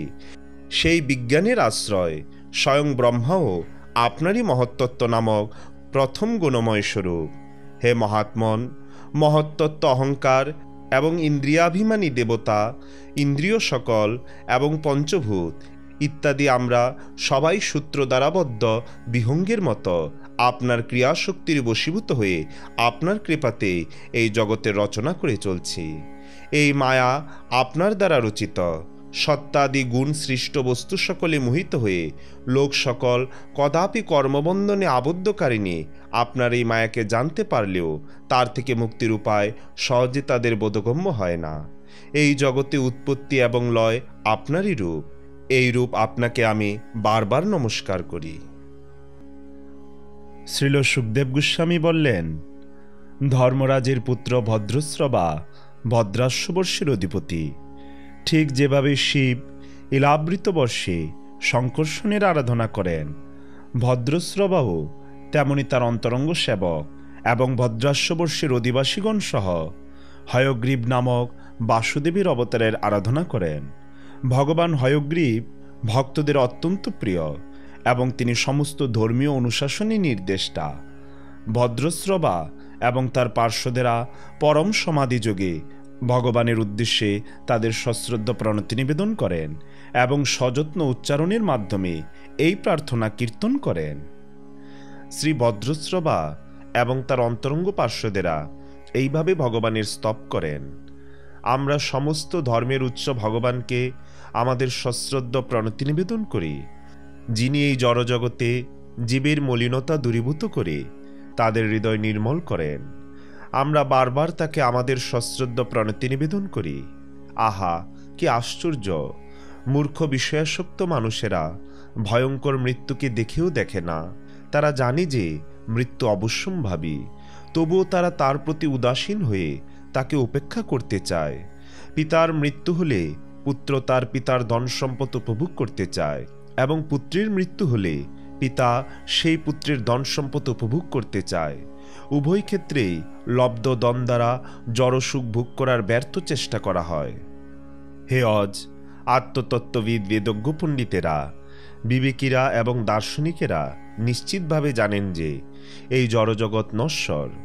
সমাধিস্থ অবস্থায় তারা এই জগতের প্রকৃত স্থিতি উপলব্ধি করতে পারেন এবং সেই তত্ত্ব তারা প্রচারও করেন, কিন্তু তা সত্ত্বেও তারা কখনো কখনো আপনার মায়ার দ্বারা মোহিত হন। এটি আপনার অতি অদ্ভুত লীলা। তাই আমি বুঝতে পারি যে আপনার মায়া অতি অদ্ভুত। আপনাকে সশ্রদ্ধ প্রণাম। হে ভগবান, যদিও আপনি এই জড়জগতের সৃষ্টি, স্থিতি ও প্রলয় কার্য থেকে সম্পূর্ণরূপে পৃথক এবং এই সমস্ত কার্যকলাপের দ্বারা আপনি কখনো প্রভাবিত হন না, তবুও তা আপনার দ্বারাই সম্পাদিত হয়েছে বলে স্বীকৃত হয়, তাতে আশ্চর্য হবার কিছু নেই, কারণ আপনার অচিন্ত্য শক্তির প্রভাবে আপনি হচ্ছেন সর্বকারণের পরম কারণ। আপনি সমস্ত কার্যের কারণ, যদিও আপনি সব কিছু থেকেই স্বতন্ত্র। এইভাবে আমরা উপলব্ধি করতে পারি যে আপনার অচিন্ত্য শক্তির দ্বারাই সবকিছু সংগঠিত হচ্ছে। কল্পান্তে মূর্তিমান অজ্ঞানরূপী দৈত্য যখন সমস্ত বেদ অপহরণ করে রসাতলে নিয়ে গিয়েছিলেন, তখন ভগবান হয়গ্রীব মূর্তি প্রকট করে বেদ উদ্ধার করেছিলেন এবং ব্রহ্মা প্রার্থনা করলে তিনি তাকে তা প্রদান করেছিলেন। সেই সত্য সংকল্প পরমেশ্বর ভগবানকে সশ্রদ্ধ প্রণতি নিবেদন করি। শ্রীল সুখদেব গোস্বামী বললেন, হে রাজন, ভগবান নৃসিংহদেব হরিবর্ষে অবস্থান করেন। আমি পরে বর্ণনা করব কিভাবে প্রহ্লাদ মহারাজের জন্য নৃসিংহ মূর্তিতে ভগবান আবির্ভূত হয়েছিলেন। মহাপুরুষদের সমস্ত সদ্গুণের আধার প্রহ্লাদ মহারাজ হচ্ছেন ভগবানের শ্রেষ্ঠ ভক্ত।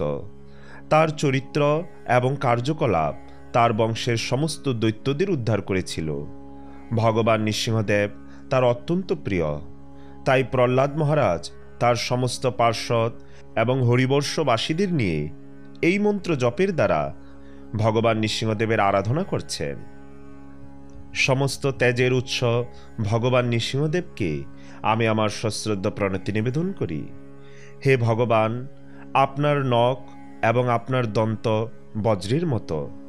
দয়া করে আপনি আমাদের সমস্ত আসরিক কর্মবাসনা বিনাশ করুন। দয়া করে আপনি আমাদের হৃদয়ে আবির্ভূত হয়ে আমাদের সমস্ত অজ্ঞান দূর করুন, যাতে আপনার কৃপায় আমরা জীবন সংগ্রামে নির্ভীক হতে পারি। সারা জগতের মঙ্গল হোক, খল ব্যক্তিরা অনুকূল হোক, সমস্ত জীবেরা ভক্তিযোগ অনুশীলনের ফলে পরস্পরের মঙ্গল চিন্তা করে শান্ত হোক। তাই আমরা যেন অদ্যক্ষজ ভগবান শ্রীহরির চিন্তায় মগ্ন হয়ে সর্বদা তার সেবায় যুক্ত থাকতে পারি। হে ভগবান, আমরা প্রার্থনা করি যেন গৃহ, স্ত্রী, পুত্র, বিত্ত, আত্মীয় স্বজন এবং বন্ধুবান্ধব সমন্বিত সংসার রূপ কারাগারের প্রতি যেন কখনো আসক্তি অনুভব না করি।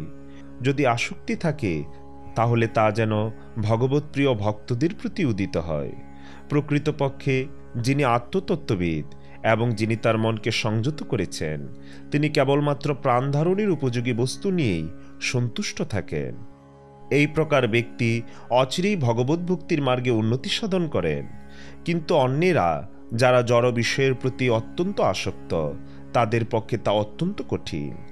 যাদের কাছে ভগবান মুকুন্দই হচ্ছেন সব, তাদের সঙ্গ প্রভাবে ভগবানের বীর্যবতী কার্যকলাপের কথা শোনা যায় এবং বোঝা যায়। মুকুন্দের কার্যকলাপ এমনই বীর্যবতী যে তা কেবল শ্রবণ করার ফলে তৎক্ষণাৎ ভগবানের সঙ্গ করা যায়। যে ব্যক্তি নিরন্তর অত্যন্ত আগ্রহের সঙ্গে ভগবানের বীর্যবতী কার্যকলাপের বর্ণনা শ্রবণ করেন, শব্দরূপে পরমেশ্বর ভগবান তার হৃদয়ে প্রবেশ করে অন্তরের সমস্ত মল দূর করেন। গঙ্গার স্নানের ফলে যদিও দেহের মল এবং রোগ দূর হয়, কিন্তু সেটি সম্ভব হয় দীর্ঘকাল ধরে বারবার তা সেবন করার ফলে। তাই জীবনকে সার্থক করার জন্য কোন বুদ্ধিমান ব্যক্তি ভগবত ভক্তের সঙ্গ করবেন না? যিনি ভগবান বাসুদেবের প্রতি শুদ্ধ ভক্তি লাভ করেছেন, তার শরীরে সমস্ত দেবতা এবং তাদের ধর্ম, জ্ঞান, বৈরাগ্য ইত্যাদি সমস্ত সদ্গুণ বিরাজ করে। পক্ষান্তরে যারা ভক্তিবিহীন এবং জড়জাগতিক কার্যকলাপে লিপ্ত, তাদের মধ্যে কোনো সদ্গুণ নেই। তারা যোগ অভ্যাসে পারদর্শী হতে পারে অথবা সৎভাবে তাদের আত্মীয় স্বজনদের ভরণ পোষণ করতে পারে, কিন্তু তারা অবশ্যই মনোধর্মের দ্বারা পরিচালিত হয়ে অসৎ বহির্বিষয়ে ধাবিত হয় এবং মায়ার দাসত্ব করে। তাদের মধ্যে মহৎগুণের সম্ভাবনা কোথায়? জলচর প্রাণী যেমন বিশাল জলাশয়ে থাকতে চায়, তেমনি জীব স্বাভাবিকভাবেই পরমেশ্বর ভগবানের মহান অস্তিত্বে থাকার বাসনা করে।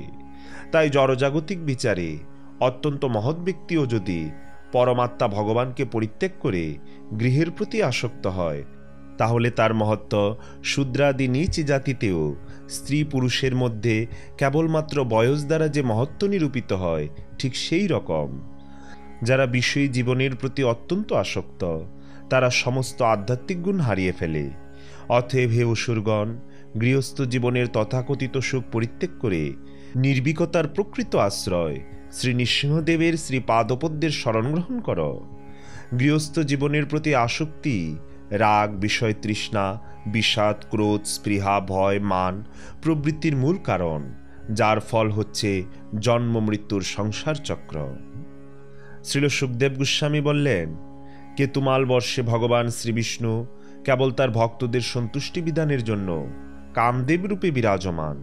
তার সেই ভক্তদের মধ্যে রয়েছে লক্ষ্মী দেবী, প্রজাপতি সংবৎসর এবং সংবৎসরের পুত্র ও কন্যাগণ। প্রজাপতির কন্যারা হচ্ছেন রাত্রির অধিষ্ঠাত্রী এবং তার পুত্রেরা দিনের অধিষ্ঠাতা। প্রজাপতির সন্তানদের সংখ্যা ৩৬,০০০। তারা মানুষের আয়ুষ্কালের প্রতিটি দিন এবং রাত্রির নিয়ন্তা। বৎসরান্তে প্রজাপতির কন্যারা ভগবানের অত্যন্ত জ্যোতির্ময় চক্র দর্শন করে উদ্বিগ্ন হওয়ার ফলে তাদের সকলের গর্ভপাত হয়। কেতুমাল বর্ষে ভগবান কামদেব অত্যন্ত সুললিত গতিবিলাস এবং সুন্দর মৃদুমধুর হাস্যসহ অবলোকন লীলা প্রকাশপূর্বক ভ্রুযুগল ঈষৎ উন্নত করে তার বদন কমলের শোভার দ্বারা লক্ষ্মীদেবীর আনন্দ বিধান করেন। এইভাবে তিনি তার নিজের দিব্য ইন্দ্রিয়ের আনন্দ উপভোগ করেন। লক্ষ্মীদেবী সংবৎসরকালের দিবাভাগে দিনের অধিষ্ঠাত্রী দেবতা প্রজাপতির পুত্রদের সঙ্গে মিলিত হয়ে এবং রাত্রে রাত্রির অধিষ্ঠাত্রী দেবী প্রজাপতি কন্যাদের সঙ্গে মিলিত হয়ে ভগবানের পরম কৃপাময় রূপ কামদেবের আরাধনা করেন। ভগবত ভক্তিতে পূর্ণরূপে মগ্ন হয়ে লক্ষ্মীদেবী এই মন্ত্রগুলি উচ্চারণ করেন। আমার সমস্ত ইন্দ্রিয়ের নিয়ন্তা এবং সবকিছুর উৎস ভগবান ঋষিকেশকে আমার সশ্রদ্ধ প্রণতি নিবেদন করি। দেহ, মন এবং বুদ্ধির সমস্ত কার্যকলাপের তিনিই হচ্ছেন পরম অধিপতি। তাদের সমস্ত কার্যকলাপের তিনিই হচ্ছেন একমাত্র ভোক্তা। পঞ্চতন্মাত্র এবং মনসহ একাদশ ইন্দ্রিয় তারই আংশিক প্রকাশ। তিনি জীবনের সমস্ত আবশ্যকতাগুলি পূর্ণ করেন, যা তার শক্তি হওয়ার ফলে তার থেকে অভিন্ন। তিনি সকলের দৈহিক এবং মানসিক শক্তির কারণ, যা তার থেকে অভিন্ন। প্রকৃতপক্ষে তিনিই হচ্ছেন সমস্ত জীবের পরম গতি এবং তিনি তাদের সমস্ত আবশ্যকতাগুলি পূর্ণ করেন। সমস্ত বেদের উদ্দেশ্য হচ্ছে তার আরাধনা করা। তাই আমরা তার প্রতি আমাদের সশ্রদ্ধ প্রণতি নিবেদন করি। তিনি ইহলোক এবং পরলোকে সর্বদা আমাদের প্রতি অনুকূল হন। হে ভগবান, আপনি সম্পূর্ণরূপে স্বতন্ত্র ইন্দ্রিয়ের অধীশ্বর। তাই যে সমস্ত রমণীরা তাদের ইন্দ্রিয় তৃপ্তির জন্য পতি কামনা করে নিষ্ঠা সহকারে ব্রত পালন করে তারা অবশ্যই মোহাচ্ছন্ন। তারা জানে না যে সেই প্রকার পতি তাদের অথবা তাদের সন্তান সন্ততিদের প্রকৃতপক্ষে রক্ষা করতে পারে না। এমনকি তারা তাদের নিজেদের ধন অথবা আয়ুও রক্ষা করতে পারে না, কারণ তারা নিজেরাই কাল, কর্ম এবং গুণের অধীন। কিন্তু এই কাল, কর্ম এবং গুণ আপনার অধীন, যিনি কখনো ভীত হন না। প্রক্ষান্তরে যিনি সমস্ত ভয়ার্ত ব্যক্তিদের পূর্ণরূপে আশ্রয় প্রদান করতে পারেন, তিনিই কেবল পতি অথবা রক্ষক হতে পারেন। তাই হে ভগবান, আপনি হচ্ছেন একমাত্র পতি এবং অন্য কেউ সেই পদ দাবি করতে পারে না। আপনি যদি একমাত্র পতি না হন, তাহলে আপনি আমাদের ভয়ে ভীত হতেন। তাই যারা বৈদিক তত্ত্বজ্ঞান সমন্বিত, তারা কেবল আপনাকেই সকলের পতি বলে স্বীকার করেন এবং তারা মনে করেন যে আপনার থেকে শ্রেষ্ঠ পতি বা রক্ষক আর কেউ হতে পারে না। হে ভগবান, যে রমণী বিশুদ্ধ প্রেমে আপনার শ্রী পাদপদ্মের আরাধনা করেন, আপনি স্বতঃস্ফূর্তভাবে তার সমস্ত বাসনা পূর্ণ করেন। তবে যে রমণী অন্য কোনো অভিলাষ নিয়ে আপনার আরাধনা করেন, আপনি অচিরেই তার বাসনা পূর্ণ করেন। কিন্তু চরমে তিনি ভগ্ন হৃদয় হয়ে অনুশোচনা করেন। তাই কোনো জড় উদ্দেশ্য নিয়ে আপনার শ্রী পাদপদ্মের আরাধনা করা উচিত নয়। হে পরম অজিত ভগবান, ব্রহ্মা, শিব এবং অন্যান্য সুর ও অসুরেরা যখন ইন্দ্রিয় সুখ ভোগের চিন্তায় মগ্ন হন, তখন তারা আমার বর লাভ করার জন্য কঠোর তপস্যা করেন। কিন্তু আপনার শ্রী পাদপদ্মের সেবায় সর্বত্রভাবে যুক্ত না হলে আমি কাউকেই কৃপা করি না, তা তিনি যত মহতি হন না কেন। যেহেতু আমি আপনাকে সর্বদা আমার হৃদয়ে ধারণ করি, তাই ভক্ত ব্যতীত অন্য কাউকে আমি কৃপা করতে পারি না। হে অচ্যুত, আপনার করকমল সমস্ত আশীর্বাদের উৎস। তাই আপনার শুদ্ধ ভক্তেরা সেই করকমলের বন্দনা করেন এবং আপনি কৃপাপূর্বক তা তাদের মস্তকে স্থাপন করেন। কৃপাপূর্বক আপনি আমার মস্তকেও সেই করকমল স্থাপন করুন। যদিও আপনি স্বর্ণরেখা চিহ্নরূপে আমাকে আপনার বক্ষস্থলে ধারণ করেন, তবুও আমার মনে হয় আপনি কেবল আমাকে বাহ্যে আদর প্রদর্শন করেন। আপনার প্রকৃত কৃপা আপনি আপনার অন্তরঙ্গ ভক্তদের দান করেন, আমাকে নয়। আপনি পরমেশ্বর, আপনার উদ্দেশ্য কেউই বুঝতে পারে না। শ্রীল সুখদেব গোস্বামী বললেন, রম্যকবর্ষে যেখানকার অধিপতি হচ্ছেন বৈবস্বত মনু, সেখানে ভগবান পূর্বে মৎস্যরূপে আবির্ভূত হয়েছিলেন। বৈবস্বত মনু এখনও শুদ্ধ ভক্তি সহকারে এই মন্ত্রটি জপ করে মৎস্য অবতারের আরাধনা করেন। আমি শুদ্ধ সত্যস্বরূপ ভগবানকে আমার সশ্রদ্ধ প্রণতি নিবেদন করি। তিনি প্রাণ, বল, ওজস এবং ইন্দ্রিয়ের সামর্থ্যের উৎস। সমস্ত অবতারদের মধ্যে তিনি প্রথম মহামৎস্য অবতার রূপে আবির্ভূত হয়েছেন। আমি পুনরায় তাকে আমার সশ্রদ্ধ প্রণতি নিবেদন করি। হে ভগবান, বাজিকর যেভাবে তার পুতুলদের নাচায় এবং পতি যেভাবে তার পত্নীকে নিয়ন্ত্রণ করে, তেমনি আপনি ব্রাহ্মণ, ক্ষত্রিয়, শূদ্র, বৈশ্য আদি নাম সমন্বিত ব্রহ্মাণ্ডের সমস্ত জীবদের নিয়ন্ত্রণ করছেন। যদিও আপনি পরম সাক্ষী এবং নির্দেষ্টা রূপে সকলের হৃদয়ে রয়েছেন, সেই সঙ্গে আপনি তাদের বাইরেও রয়েছেন। তবুও সমাজ, জাতি, দেশ ইত্যাদির তথাকথিত সমস্ত নেতারা আপনাকে বুঝতে পারে না। কেবল যারা বৈদিক মন্ত্রের শব্দতরঙ্গ শ্রবণ করেন তারাই আপনাকে জানতে পারেন। হে ভগবান, ব্রহ্মা আদি দেবতাদের থেকে শুরু করে এই পৃথিবীর রাজনৈতিক নেতারা পর্যন্ত সমস্ত লোকপালেরা আপনার আধিপত্যের প্রতি মাৎসর্যপরায়ণ। আপনার সাহায্য ব্যতীত তারা স্বতন্ত্রভাবে অথবা মিলিতভাবে এই ব্রহ্মাণ্ডের অসংখ্য জীবদের পালন করতে পারেন না। সমস্ত মানুষদের, পশুদের, বৃক্ষ, সরীসৃপ, পক্ষী, পাহাড়, পর্বত, এই জড়জগতে যা কিছু দেখতে পাওয়া যায় তার সবেরই একমাত্র পালক হচ্ছেন আপনি। হে সর্বশক্তিমান, সমস্ত লতা, ঔষধি এবং বৃক্ষের আশ্রয়স্বরূপ, এই বসুন্ধরা যখন কল্পান্তে উত্তাল তরঙ্গসংকুল প্রলয়বাড়িতে নিমগ্ন হয়েছিল, তখন আমাকে সহ এই পৃথিবীকে ধারণ করে আপনি প্রবল বেগে সমুদ্রে বিচরণ করেছিলেন। হে অজ, আপনি সমগ্র জগতের প্রকৃত নিয়ন্তা, তাই আপনি সমস্ত জীবের আশ্রয়। আমি আপনাকে আমার সশ্রদ্ধ প্রণতি নিবেদন করি। শ্রীল সুখদেব গোস্বামী বললেন, হিরণ্যময় বর্ষে ভগবান শ্রীবিষ্ণু কূর্ম শরীর ধারণ করে বিরাজ করেন। হিরণ্যময় বর্ষের অধিপতি অর্যমা সেই বর্ষবাসী পুরুষদের সঙ্গে ভগবানের সেই প্রিয়তম শ্রীমূর্তির উপাসনা করেন।